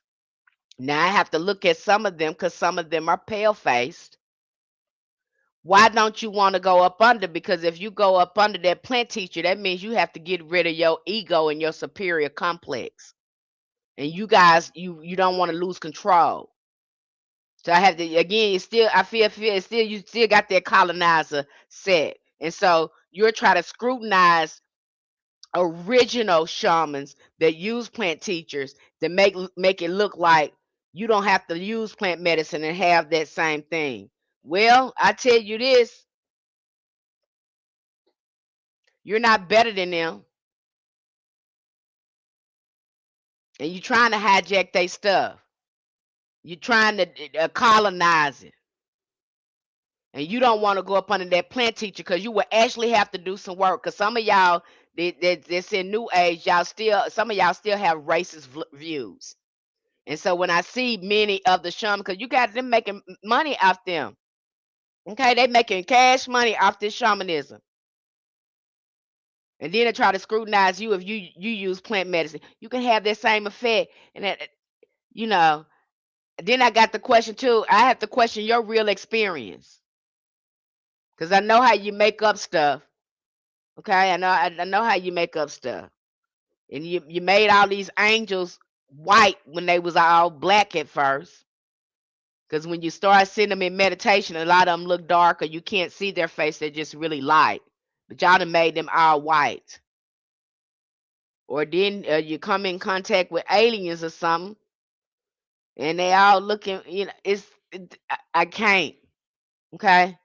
So why would somebody trust you, and you're very new at your spiritual evolution, and here you're telling people who have been doing this for thousands of years that your way is better than theirs? Get somewhere and sit down and be quiet. Stop trying to colonize other people's stuff and tell them that you can do it better than them. Hush your mouth. Sit down. That's what you're seeing going on in that community. They're trying to take that over just like they try to take over the ATRs. Okay? So be careful with these people. Be careful with them. And they'll make up some. Follow the path like it was written, like it's supposed to be, and stop trying to put your other. If you don't have to use plant teachers, you don't want to try to use plant teachers to really fix your life and change your mind and really do some real work, then that's your business. But don't try to make the real shamans and their ancestors been doing this for before you was even thought about, before your ancestors probably didn't cave hurting folks and stuff. And you gonna tell these folks what how they doing, and they more civilized than you. Just be quiet and sit down, okay? Okay, and these people making $1,000 off this stuff. And that's what I got to say about that. I done heard a lot of them say that. And most of them that is the new age stuff that just coming in here. Can you use some of the shamanic practices and still talk to spirits? Absolutely. Can you go to journey and go to other spirits without plant medicine? Yes, you can. Okay. If your mind is right and your focus is good, yes, you can. Is it necessary to do this to go into other dimensions? No, not always. But I'm absolutely not going to tell someone that is bad that's been doing this for centuries. It is absolutely needed. It's the reason why our ancestors did it that way. Okay? So don't go in there trying to make other people feel bad. Okay? Because you can't handle plant teachers. You don't know how to use plant teachers in your work. Okay? Let me go on here. I'm off my soapbox. Sorry, you guys.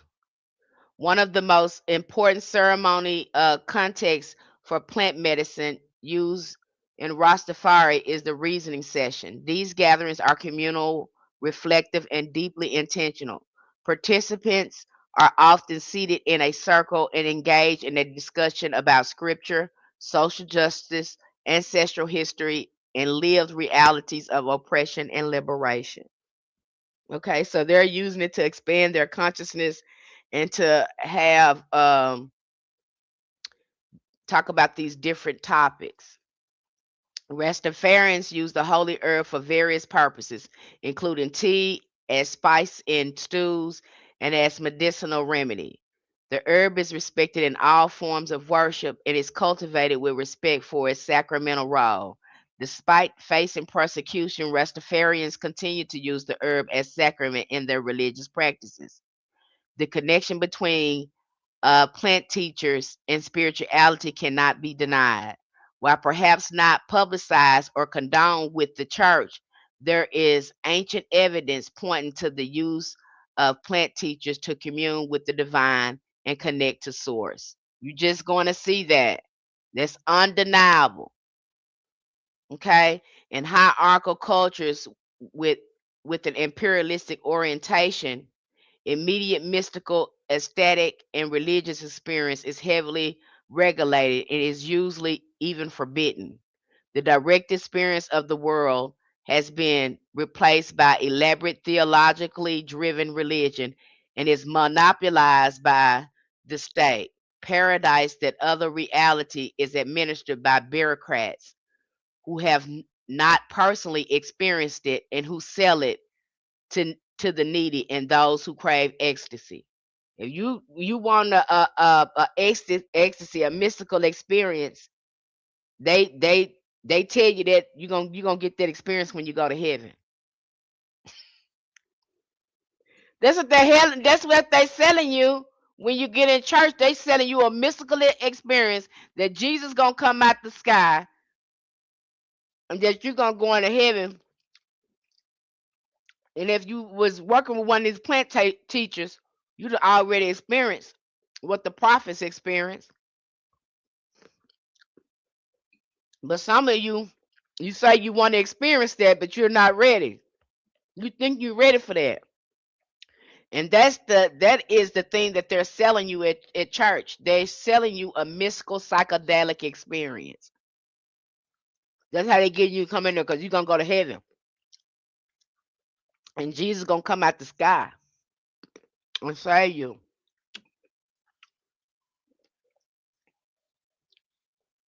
And if you really wanted to experience that, all you gotta do is go to a plant teacher and find out if that's true or not. That's what they're selling you. Okay? You know, that's what I see. I don't know what you see. Okay? But that's what they're doing. They're selling you a heaven. They're selling you a Jesus. Okay?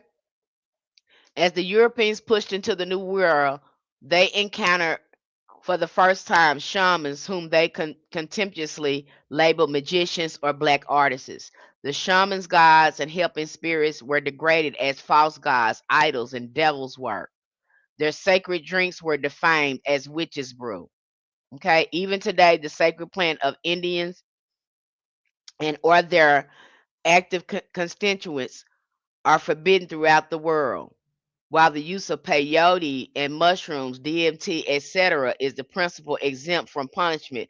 The possession or the trafficking in these, nevertheless, are illegal. They catch you with it now. You can go there and you can do the ceremony and all that kind of stuff, but they better not catch it on you. You're gonna go to jail. They still outlaw this. Okay. Many members of the New Age movement have claimed that they can attain altered states without mind altering plants. I just got talking about that. Now, some of them they might have addictions and may not want to take anything that's perfect, that's understandable. Okay, but to come in and try to make somebody feel bad or to make yourself feel superior because you don't have to use plant teachers or you don't want to use plant teachers. We're talking about a spirit here. We're talking about these are our elders. Okay, so don't try to make anybody feel bad because they use plant teachers. It appears, however, that almost all traditional shamans prefer plant medicine. As one source puts it, the Indians view plant medicine as nourishment for the soul and venerate them because of their wondrous properties. In traditional psychiatry and psychoanalytical oriented anthropology, shamans were regarded as schizophrenic, psychopaths, and sufferers of arctic hysteria. These so called mentally ill people are the very ones who concern themselves with the task of healing. Them be the healers. They putting a lot of them in the crazy, and some of them think they crazy and they ain't crazy. Okay, and you've probably heard this before. A person ingests plant medicine obtained from the environment and sinks into a flood of pictures, vision, and hallucinations. They are confronted by previously unimagined quantity of images, images that seem somehow familiar or are archetypically known, we might say. Moreover, these images are complex and intricate, following one another in incredible sequences, and they have such detail that you cannot shake the feeling that you have somehow landed on a molecular level or are somewhere far away in the depths of infinite space. And you see this too when people start doing this channeling. What do? They're going in their space. They going in mind. They going to space in their mind. They talk to aliens. These aliens by going in their mind. So I gotta say too, what if space is not the mind?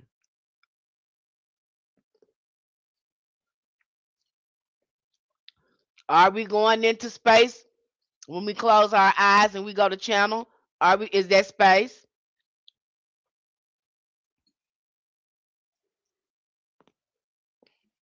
We are able to go to other places in our mind through our consciousness. We're able to experience other realities. We can remote travel. We can astral travel. That's why I got to say, is these people really going to space? And what they have at astro travel, astronaut. So are they really going into space? We got this astro thing going on. Are they really going into space? What is space really? Because these people are talking to aliens in their mind. They channeling them now.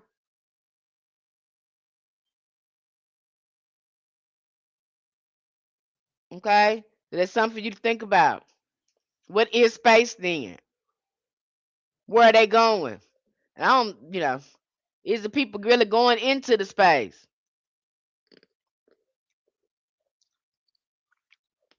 There's something to think about.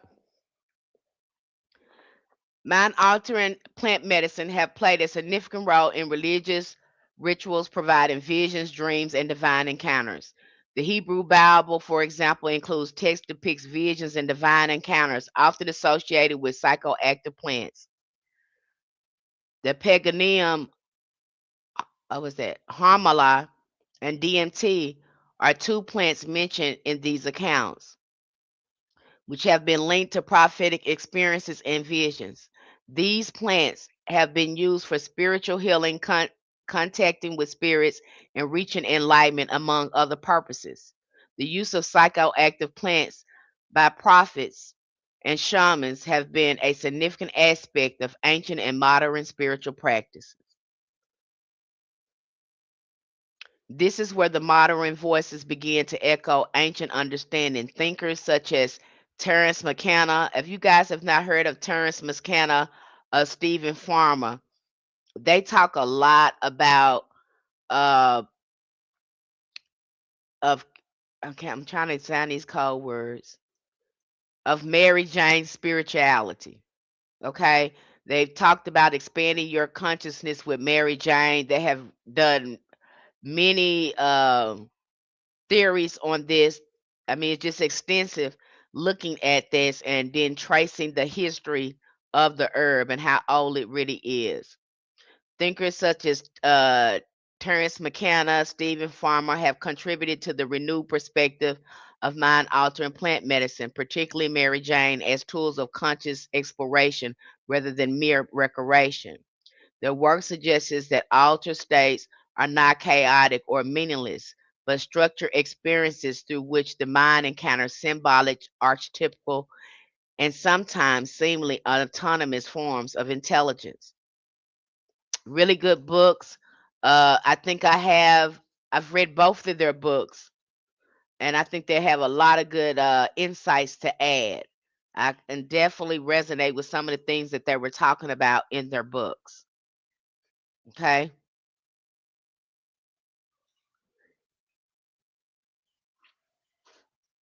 In this modern framework, Mary Jane is often understood as subtle yet powerful ally. Unlike more intense psychoactive plants, it does not necessarily overwhelm the sense with vivid vision. Instead, it amplifies what is already present within the mind. And that's what drives some people crazy. They go into psychosis, you know, they go into psychosis because it's gonna amplify whatever you got going on. If you got a problem you ain't dealing with, then you over there trying to take some gummies and stuff like that. You only gonna amplify that problem. Okay, that's why a lot of people don't like doing this stuff alone. That's why a lot of people don't. Everybody mind can't take it. Okay, everybody mind can't take it. Thoughts can become more pronounced, emotions more accessible, and patterns more visible. This makes it particularly suited for introspection and shadow work, where the goal is not to escape but to observe and integrate hidden aspects of the self. Stephen Farmer emphasized that importance of relationship in this process, viewing plants not as tools to be used casually, but as allies, to be approached with intention and respect. This perspective mirrors the ancient approach to sacred vapors and prophetic states. The power of the experiences does not lie solely in the substance or the environment, but in the way uh, in the way it is engaged. Ritual, intention, and awareness transform or alter states from a fleeting experience into a meaningful encounter. So it's all. I remember my mama say, "It ain't what you do, it's how you do it." She used to always say that. It ain't what you do, it's how you do it. Okay, I think that applies here. There's another book that I read. I thought it's very helpful. Uh, I just started looking at it. But the name of this book is called The Book of Naked Marijuana by that further describes the sacred role of Mary Jane in historical ritual. I thought that was a good book. Bennett argues that the mind altering herbs were used in ancient Jewish ritual as a component of the anointing oil described in Exodus. A lot of writers and historians have said that. Mind altering herbs would have been applied to priests, prophets, and sacred objects, subtly inducing altered awareness in a sacred context.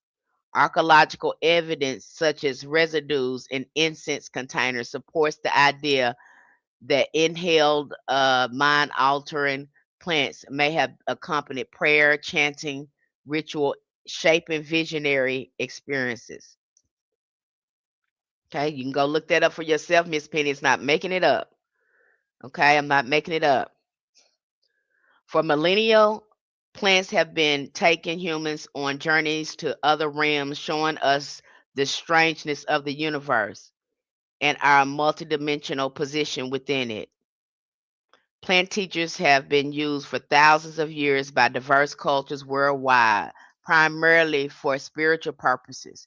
Today, interest in the relationship between plant teachers and spirituality is surging as scientific research meets an ancient wisdom.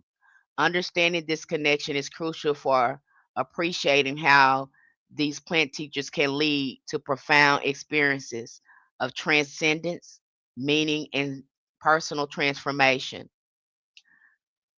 Plant medicines can dissolve the usual boundaries of the self, leading to experience described as sacred, divine, or transcendent. Indigenous traditions and sacred rituals such as ayahuasca ceremonies among the Amazonian tribes and the Mazatec mushroom rituals in Mexico are prominent examples of how plant teachers have been used for spiritual purposes. Plant teachers and spirituality frequently intertwine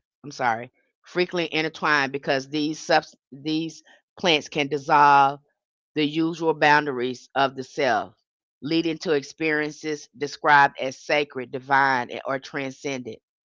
In modern Western world, the use uh, of mind altering plants or plant teachers is very widespread, but their sacredness has been so profaned. Okay, people is not using it in their way; they're using it to check out, have a good time, to do crazy stuff. It's not being used properly. A lot of it. These ancestral medicines are spirits that connect us with other realms of existence. These spirits are healers, and by ingesting a sacred plant, you connect with spirit of that plant. Because that's what you're doing. That's when you're going to see the plant. Many people have said they have talked to ayahuasca. There's even people saying they have talked to Mary Jane. There's some of our ancestors come in direct contact with these spirits. Okay, they have talked about this. Shamanic healers have possessed this knowledge for thousands of years, and our collective consciousness is just starting to loop back around to it. And you're just starting to be. I'm seeing more and more people go out and start using this plant medicine and going to these ceremonies, okay, and having these experiences. Plant medicine creates an intersection point between physical reality and spiritual dimension. You keep your feet on the ground and pop your head into the cosmic ocean, or in some cases, lose yourself in it completely. Certain disciplines, such as meditation, can thin the veil, as these practices focus on presence, which also deteriorates the ego. Plant medicines are the sledgehammer approach because it is like a sledgehammer. It's going to open you up, baby. Okay? I'm going to tell you right now, you better just to go with it and be with somebody experienced, but it will change your life if you let it. And those, it's not for everybody. Okay? Most people, they know what they need and they'll go out and start seeking a facilitator to help them with that. They know what they need. I think Mike Tyson has talked about this. I heard Charlemagne talk about this the other day. I would recommend that you listen to some people's experiences, and that's going to let you know if that's for you. Okay, that's going to let you know, is this for everybody? Absolutely not. Um, but for those that have deep-seated traumas, you went to EDMR. Depending on how deep your trauma is, what happened to you, this probably is going to be beneficial just to remove everything out. And I would recommend that you do it with an experienced facilitator. Okay, someone who's experienced. Don't do this on your own. Some people to go the slow route, they do it, but they do it slow and they do it with microdosing with mushrooms. And that's been effective for a lot of people. They just do it a little bit, and that's sort of like how shadow work is. It's you're doing it in small increments, but uh, your awareness is growing each time. You're noticing something each time. Okay. Routine meditation and shadow work are powerful tools for personal growth and well being. Meditation offers a safe space for self reflection, helping individuals explore the shadow self and integrate it into their conscious awareness. Shadow work, on the other hand, involves acknowledging and processing repressed emotions, leading to better emotional regulation and a deeper sense of self awareness. Together, these practices can foster better relationships, enhance self awareness, improve emotional regulation, contributing to overall mental health and well being. Because that's what ultimately I would think you would want to do. Participate in this plant teacher is to heal you, to evolve you. Okay. That's what many people go into it for. Having a support system in place can make a big difference if you're experienced, whether that's close friends or family members or a therapist. Okay. So again, if you're doing shadow work, and a lot of people they are trying to heal, they are trying to get rid of some of this stuff, blockages and stuff like that. And I always recommend, please, to keep yourself accountable, to see yourself make results. Don't do that alone. Get help. Okay, because you are you beat up on yourself. Okay, we don't give ourselves a break. You don't know how to give yourself a break when you're doing this. Okay, and you're not going to see this not unless you sit down with someone and you talk to them, because sometimes the way we see ourselves, we be too hard on ourselves. So you need someone to help you stay balanced and help you shift to a place of love, and instead of a place of judgment, because the judgment, you're going to stay beating yourself up and not doing the shift that you need to do if you try to do this by yourself. And shame will keep you captive in this, because shame don't want you to talk on it. That's another thing too. When you're doing this, shame, let me tell you, that rascal right there, honey, I would take that thing by the head. But honey, it is still your healing. Okay, make you think, in the ego, and make you think that you can do it by yourself. And I have to tell people, you didn't get sick by yourself. So why in the world you think you can get well by yourself? It took people to program you and get you sick in your mind. Okay, so it's going to take a help, a community. people that you trust or a person that you do trust to help you get your mind back. And there's nothing wrong with that. Okay.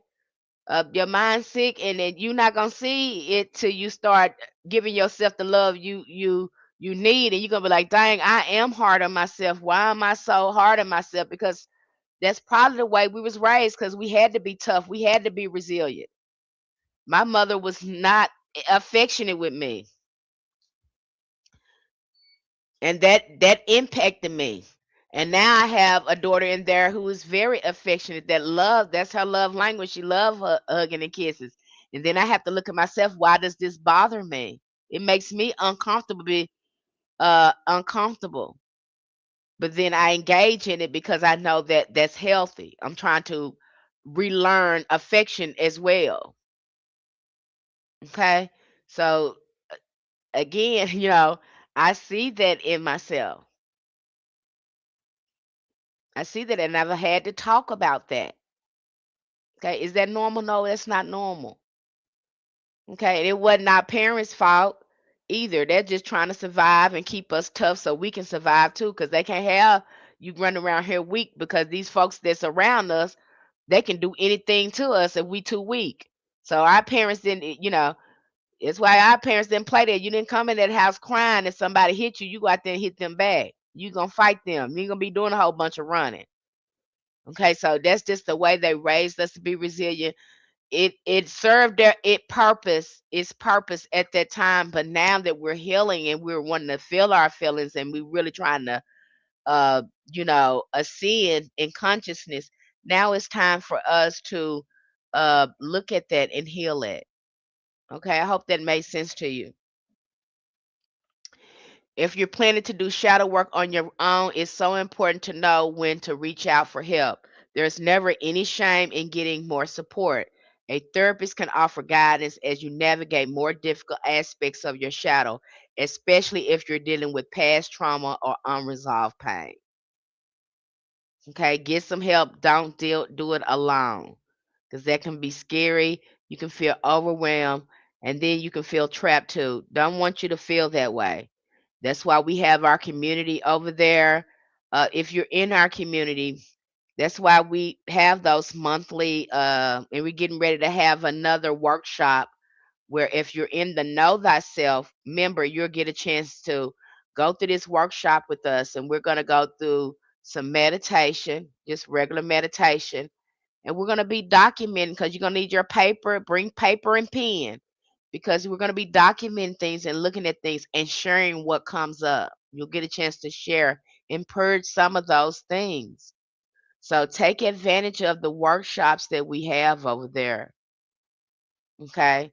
And I've applied to some of these workshops. I'm applying fees to them because I know you're going to value and you're going to show up if you pay a fee, if you invest in your own healing. I know you know that you're serious. Okay. You can take yourself serious. So there will be a small fee going forward to some of the full moon rituals and things like that. But we still have our monthly meetup when it comes to our Know Thyself members. And we're going to be going through the book uh, probably at the beginning of next month. But we have this big workshop that's coming up. So I know that you guys are going to really benefit from this, and you can do some work. This is going to be some work for us to do. Okay? So make sure that you show up at that workshop if you're needing to. When you face your shadow, you stop casting spells from a place of denial and confusion. I see a lot of people doing that, and you're getting up here and you're showing these people bang for work when really some of these people need to be healed, and they just raggedy.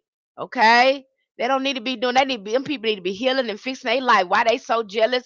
Why they so quick to not forgive people? I mean, why you doing what you're doing? Do you ever ask them people that? Okay, you want to come up here and show them that. It's just like giving a dangerous weapon to a 2-year-old child. Why would you do that? Some of these folks ain't healed enough to be working with some of this stuff. And I recommend you do it before you start, before you mess yourself up. Okay? You start creating from a place of self awareness. That's when things start to click. You're no longer trying to manifest love while secretly feeling unworthy of it. These love spells, that's what I think with people when you want to do a love spell. Or calling in abundance while clinging to belief that you'll always struggle.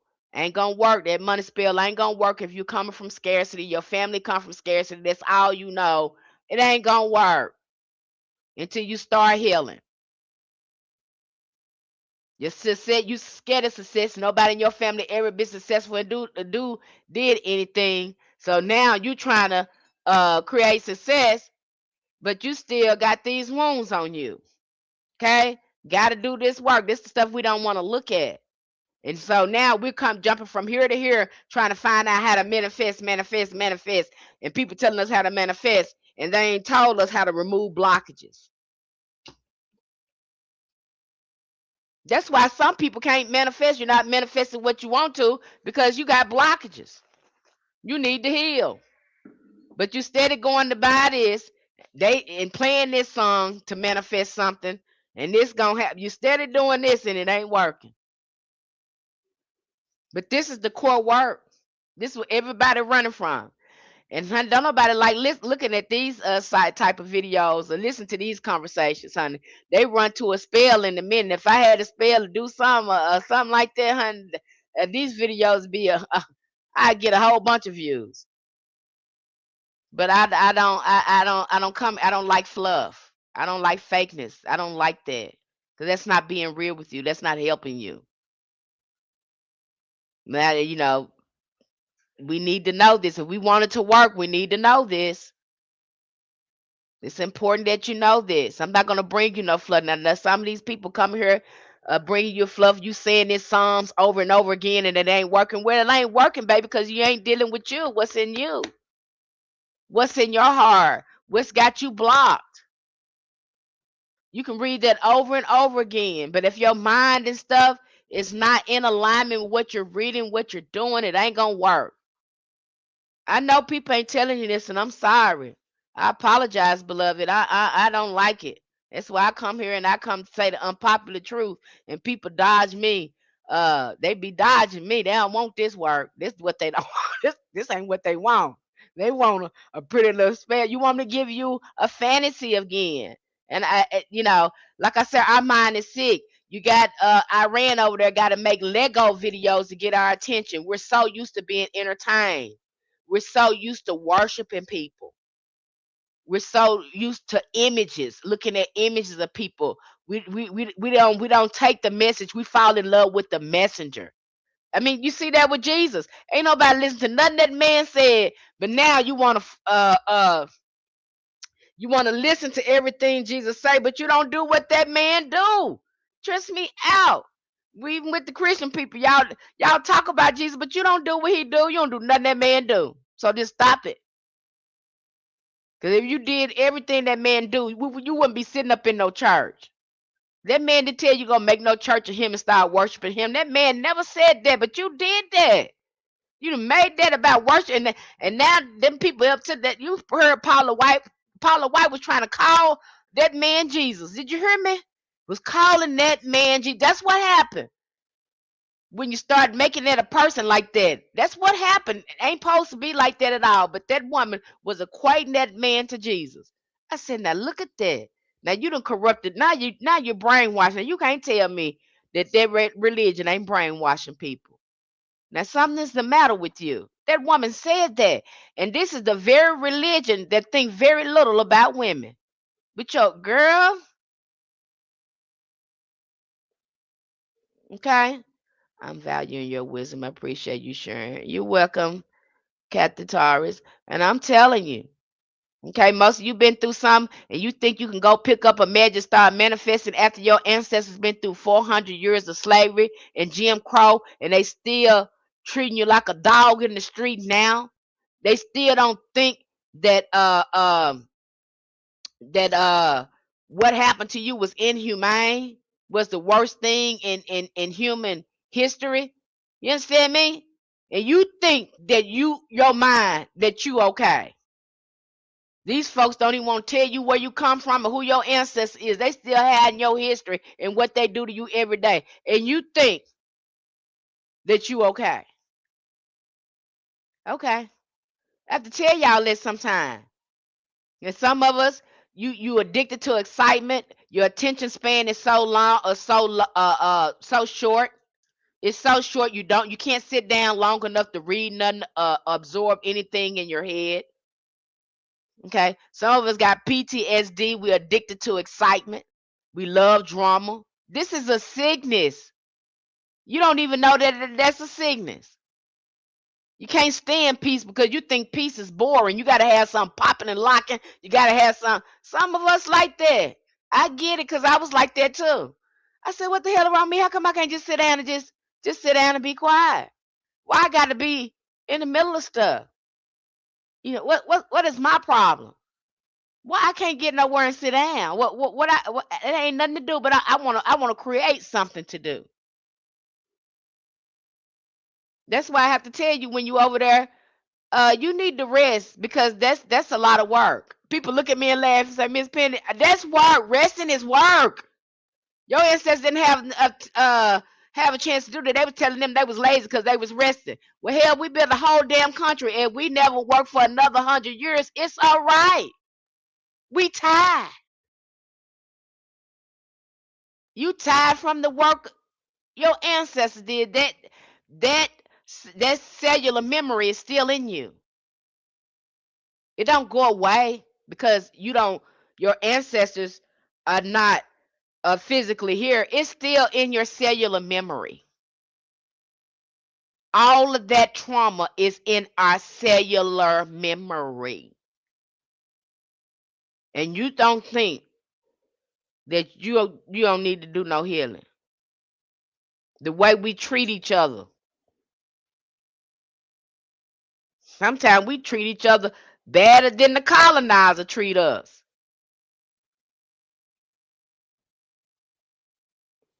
Think about that. I trips out for you. You tell me you got an altar up and everything, and you ain't doing no shadow work. And then I ask you about your folks. I got them up there. Well, have you did any shadow work with them before you put? No. Well, I advise you to do that because you need to be looking at those wounds and trauma that's in your bloodline because we all got them. I mean, you don't live over there in that country and escape no wounds. Now you know you don't live over there in that country, don't escape no wounds. They made sure of that, honey. I don't know where you think you is. You know damn well it ain't heaven over there. So I don't know what you're thinking about. I don't know why you would think that. I have to look at you. I have to look at y'all. And I understand it because I was sick like that too. I thought I was okay too. I thought I was okay too. Okay. Until I started opening my eyes, said, nah, honey, these folks got me sick and still trying to make me sick. Okay, they still trying to make us sick. And willing to sacrifice themselves so they don't have to give us nothing. They can give us free health care. But because black people can get it, no. If they get it, we don't want it. We don't want it. They can get it. So they gonna kill them. They gonna hurt themselves and us too. That's just how deep that go. That's just how sick that is. Is all of them like that? Nope. Some of them tired of their stuff. But we definitely got our work to do. And that's what's going on over there. We have a lot to heal from. And things are still happening to us. Okay?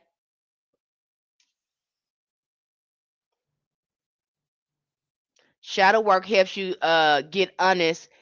That honesty gets your magic so much more weight. Okay? You're gonna see your magic turn out differently when you start doing your work because it's going to show that shadow work going to show up in your magic. It's going to be that much better. Okay, the shadow holds some serious power. It's not just a bundle of pain. There's also strength in there. The anger you were told to silence might actually be a boundary that needs to be respected. The fear you've buried could be the key to your intuition. By owning your shadow, you get access to all of that raw, real energy. That's exactly what makes the magic work. You get to integrate it and look at it. Once you started exploring your shadow, you'll notice how naturally it weaves into your magical practice.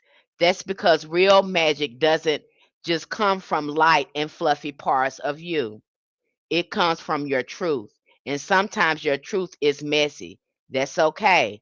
In fact, that's what makes your spells real and powerful. When you use your shadow in magic, you're not just casting spells to escape your pain, you're casting spell to transform it. I had to do a spell myself the other day. Y'all, we got people doing spells on other people.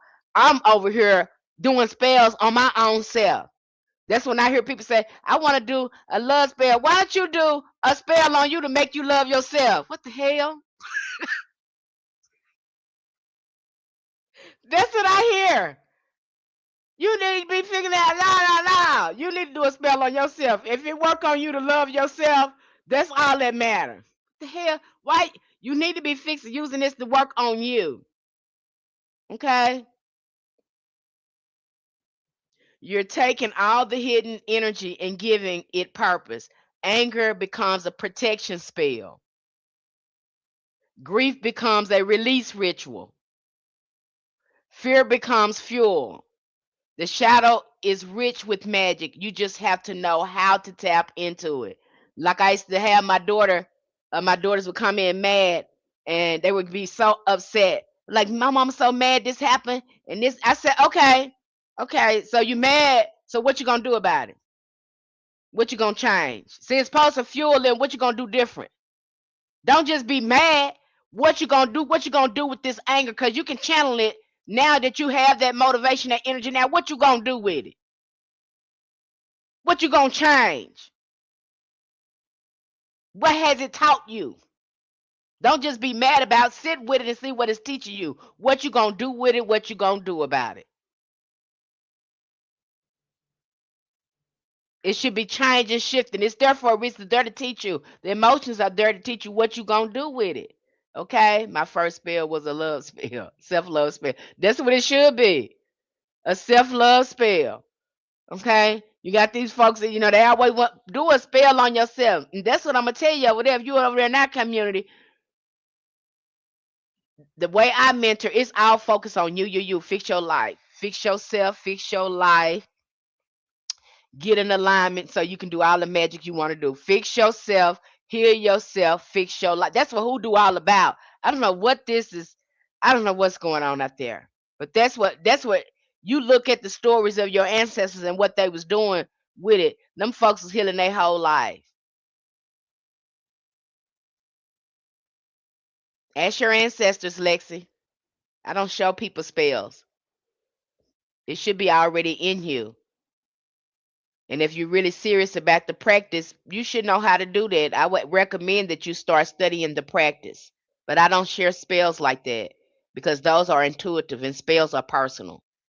I don't know why people come up here and share them with you because everybody's spells look different.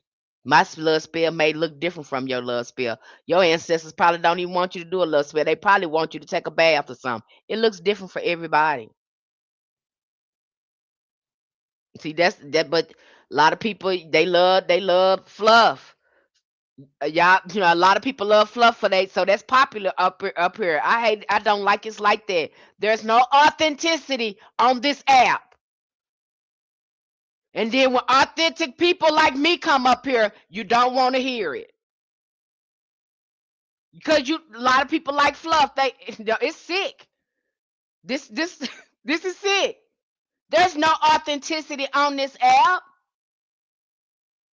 People are showing you spells and doing tarot readings one after another. You see the same thing regurgitated over and over and over again. So when somebody authentic come up here and truly give you the truth, you don't like it because it don't feel good. It don't stroke your ego. And that be some of the problem. But it don't matter because the ancestors put me here. This is my destiny. This is in my natal chart. I'm doing what I'm supposed to be doing. I ain't gonna stop doing it because some people want to do. I believe that some people want to do the right thing. That they really want to heal their life. That they really do want to perfect their ancestral magic. They really do want balance. I want to believe that people want to do the right thing. They're just not exposed to the right thing enough. You know, the wrong thing and dysfunction is more popular than healthy wellness. That's not popular. People like raggedy stuff. They love hexes. They love doing stuff to people. That's what I'm seeing here. And I see these spirits jumping in. Even some of these practitioners, some of this, that's their angle. That's their angle to help you do work on other people. I see it all the time. They get thousands and thousands of views. You know how? That's concerning to me. It's very concerning to me. Okay. That's very concerning. A lot of people love raggedy stuff, and then you wonder why we got a raggedy person sitting up there and all this raggedy stuff going on in the world, because it's a lot of raggedy people out here that love dysfunction. They love pettiness. They love drama. They love putting spells on people. They jealous because they be jealous because they life, instead of healing their life, loving themselves, you jealous of this person, so now you want to put spells and stuff on them. You're not capable of loving yourself and being with yourself. So now you want to put love spells on people. I, you know, that's what that's what we're dealing with. But there's nothing authenticity, and when there's is authenticity on this app, people don't want to hear that. People, and it's hard once you wake up. You can't be sitting around people that's surface level and shallow like that.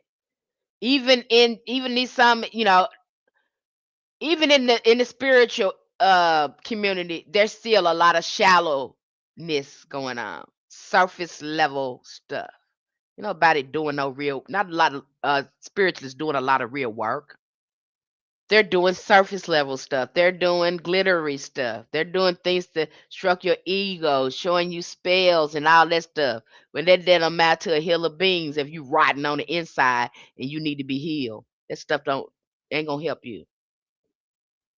You missing the biggest part of this. And they let you do it. Now I don't know if they doing the right thing, but they promote you doing it. I gotta say they promote you doing it because they sit up here showing you stuff and you don't understand the practice. You don't understand what it takes to do this sort of work. So why would you show them that? Okay? That's my opinion, you guys. You can take that and leave it. It's not popular. But I'm gonna tell you the truth. Ain't no sense in me faking and jiving and bringing you fluff. That ain't gonna help you. Okay, you're gonna be doing that stuff and be wondering why your stuff is not working and why you're not making no progress. And I'm gonna tell you why.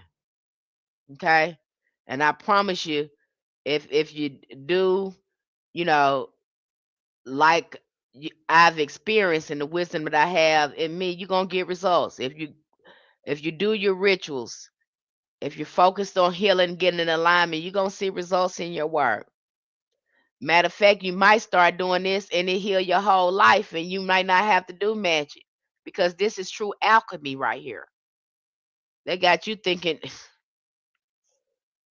you can keep on doing spells and spells and spells and spells, and it's gonna keep fixing your life. No, because you're working with spirits.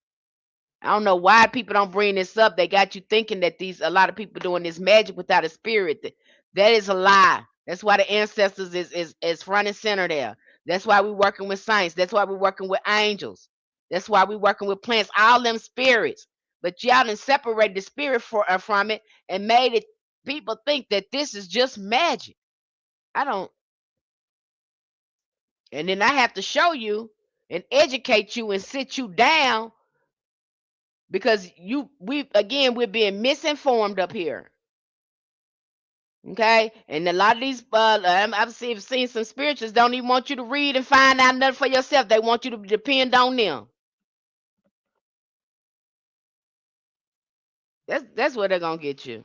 Okay, I'm so tired, honey. That's what that is. That's why I come here. That's why I come here, and that's why maybe my approach seems very different from everyone else because I'm not gonna come here with no fluff. It's not gonna do me any good to show you a spell. I bet y'all, how many of these spells that's working that y'all doing?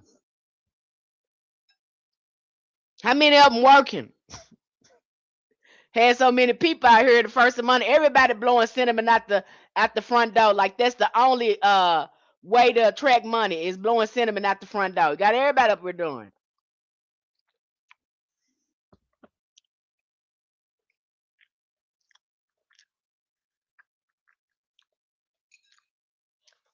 Sheep just still being sheep.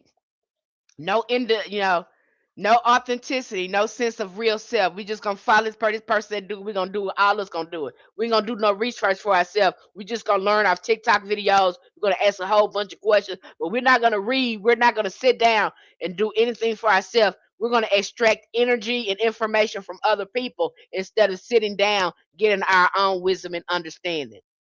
We're gonna ask other people. That's what goes on here. Okay. So I hope this information gave you guys more insight into plant medicine. And I hope to see many of you at our workshop that we're going to be having Sunday, 9 a.m. to 12 p.m. Central Standard Time. Many of you already have your invitations and your meeting links. If you're in our community, some of you already have your meeting links. If you are interested in attending um, this workshop, please reach out to me. Let me know. Uh, there should be my email should be there here on YouTube somewhere. Just email shadow work to me, and I will get you all the details out to get that going. If you're on TikTok, just DM me, and I'll get you all the details. Do you have a book you would suggest for in divination, beginners and definitions? We got so many resources over there. I think any tarot book, usually tarot cards come with the book. The only way you're gonna get good in, I'm talking about tarot. You saying divination? Divination. There's so many books. It's a book that we got over there, and it covers a wide variety of divinations. Uh, I would just say keep doing your research and find one that works for you because divination is such a vast topic. Because I mean, you can divine with anything practically, and it just depends on what resonates with your spirit. Some people like tarot cards, some people like pendulums, some people like dowsing rods, some people like cowrie shells and ruins. Some people just like going out in nature and divining with nature. It just all depends upon the person. Okay, and we just covered a really juicy workshop, tarot workshop. That's what I'm familiar with. And pendulums. I'm pretty good at pendulums. I tried the dowsing rods, but I don't know. I don't like that feeling that runs through my body with the dowsing rods. But I did the dowsing rods, the pendulum, and the tarot cards. But if you're interested in, I think we have a whole bunch of resources over there in our community about divination. I can't remember because we have so many resources over there about divination. I can't think of one particular book. Okay, we have a variety of great resources when it comes to divination. And I would just say, hey, check out one and just start reading them. Do a lot of research online. You'll find if it sounds good, then that's probably the one that you want to work with. But divination is definitely going to be needed in spiritual communication. When it comes to getting spiritual insight and guidance, you need some form of divination. I don't care what it is, you're gonna need something. This will stop you being so dependent on other people and start trusting your inner knowing and your own intuition. Okay. One thing before for sure, shadow work is messy, it's emotional, sometimes it hurts, but it's also freeing, empowering, magical. The more you know yourself, your full self, the stronger your magic becomes. You don't have to be perfect to cast a powerful spell. You just have to be real. Okay, a lot of people's not being real and authentic. Okay, so we've covered everything about psychedelics, and how you can use it and how it was been used in the ancient times. So you can see this is nothing new. I don't know why more spiritualists don't talk about this, but it can really help you. Do y'all have any questions before I close out? Because we covered a lot here. And of course, if you're in our community, you got this encyclopedia. You can take your time and look through it. And of course, you guys, I shared a whole lecture and presentation with you about the resource, and gave you more insights over there. Okay. Anything that you guys want to add? Anything? Nothing? Okay. I'll be coming back next week, and we're gonna switch, probably shift gears, you guys. And if you're new members over there, welcome to our community. If you're new over there, welcome. We're so happy to have you over there if you're new, and we're just gonna be doing a lot of workshops, doing bigger things. Okay, really trying to assist you, give you as much support as we can over there. Will there be another tarot workshop? I don't know. We did that tarot workshop, and you know what? I'm probably gonna do another tarot workshop, but it's probably gonna be a small fee, because what I'm finding here is there is a devotion and commitment issue that's going on. And so when there's a devotion and commitment problem that's going on, I don't want to, again, you're playing with my time, okay? And I don't play about my time, because time is an expensive thing, okay? And so when I schedule something, and you're not committed to it, there's no devotion there, then it's just, again, you're not valuing my time. You're not serious about your practice. So if someone pays a fee, if they do a small investment in what they want to learn, then they're going to show up. But yeah, we're going to probably do a tarot workshop, but there probably is going to be a small fee attached. And I have to do that because, again, and then again, I want to talk about in our community too. Because I had somebody, reaching out to me on the social media. But you guys, we have a whole community there. If you need me there, get in the chat. Let me know what you're having issues with. I don't mind dropping a post in the chat. You can direct message me. Engage, engage, engage. If you have an issue going on, you're stuck somewhere, get in the chat. Communicate, because again, you're learning. We're all learning from each other. And sometimes your members in there in your community can probably share something with you that will help you, or maybe you can share something with them that can help them. But that's what the community is in there for. But if you're needing something, you have an issue that's going on in the community, and you need me, contact me in the community or email me. Okay, because what's going to happen is you're going to get in my social media and have a conversation, and I'm not going to know who you are. I'm gonna have to start, prying, try to figure out what's going on. Why are you in here? Why are you not on the platform? Why you're in my DM? The DM is for people that are trying to find the community, or they're trying to find out more about the services. You have a whole community over there where you're at. All the resources are there. So if you're having problems spiritually, contact me over there, because I can drop you the resource. We don't have to go through all that red tape trying to figure things out. I'm trying to figure out who you are. Are you in the community? What's going on? But if you're in the community and you contact me, I can support you better and give you what you need. Okay. So please, contact me in the community. If you're in the community, because all the resources are over there. I even guide you, give you the steps on how to slowly start integrating your practice. It's not a rush. It's not a rush. It's not a race. Yes, we have a wealth full of information there.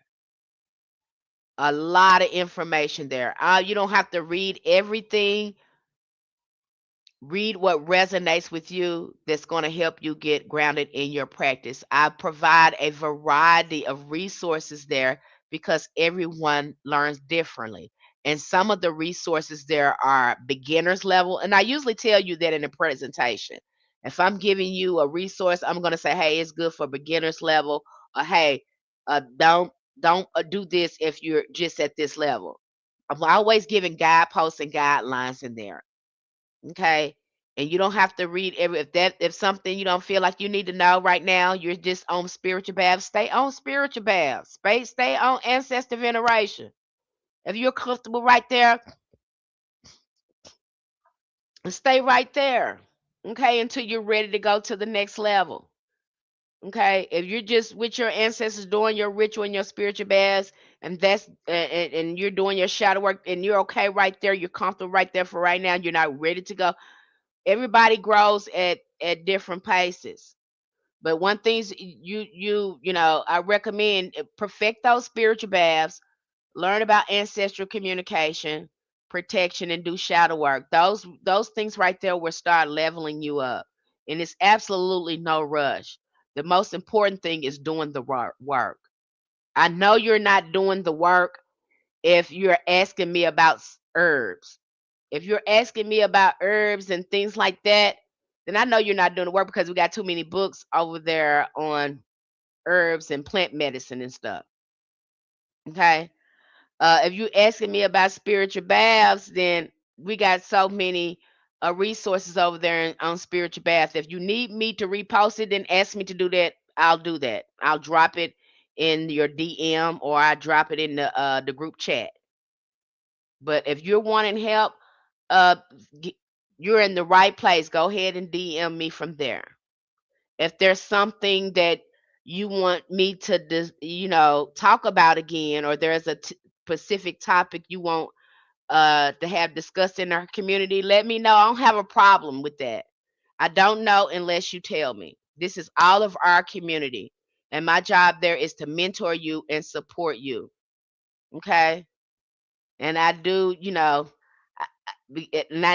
over there in our community, the way our information is presented is to the beginners to advance. The way we implement the work over there, you get a chance to uh, find that out. Am I beginners or am I advanced? And you'll know. Okay, I'll give you a heads up. Okay, but there is a lot of information over there. And the only way you're going to learn is you engage and you interact and you participate. It's not going to work if you're not going to come into the meetings, you're not coming to the rituals, you're not doing the workshops and all that. How you think this you just it ain't going to work if you don't do the work. Who do his work? This is not the fluff stuff. I don't care what you've seen over here in our community. I don't do the fluff stuff. Okay? I'm going to provide you with resources and opportunities for you to engage and grow.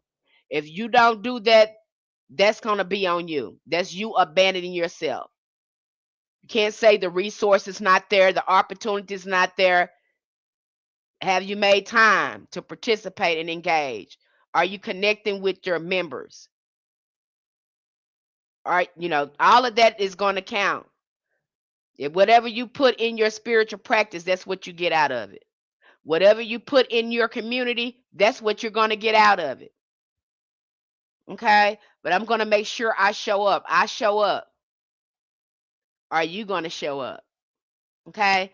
So if you're interested in our shadow work workshop, please DM me. If you're on TikTok, if you're on YouTube, then our email address should be available on our bio page.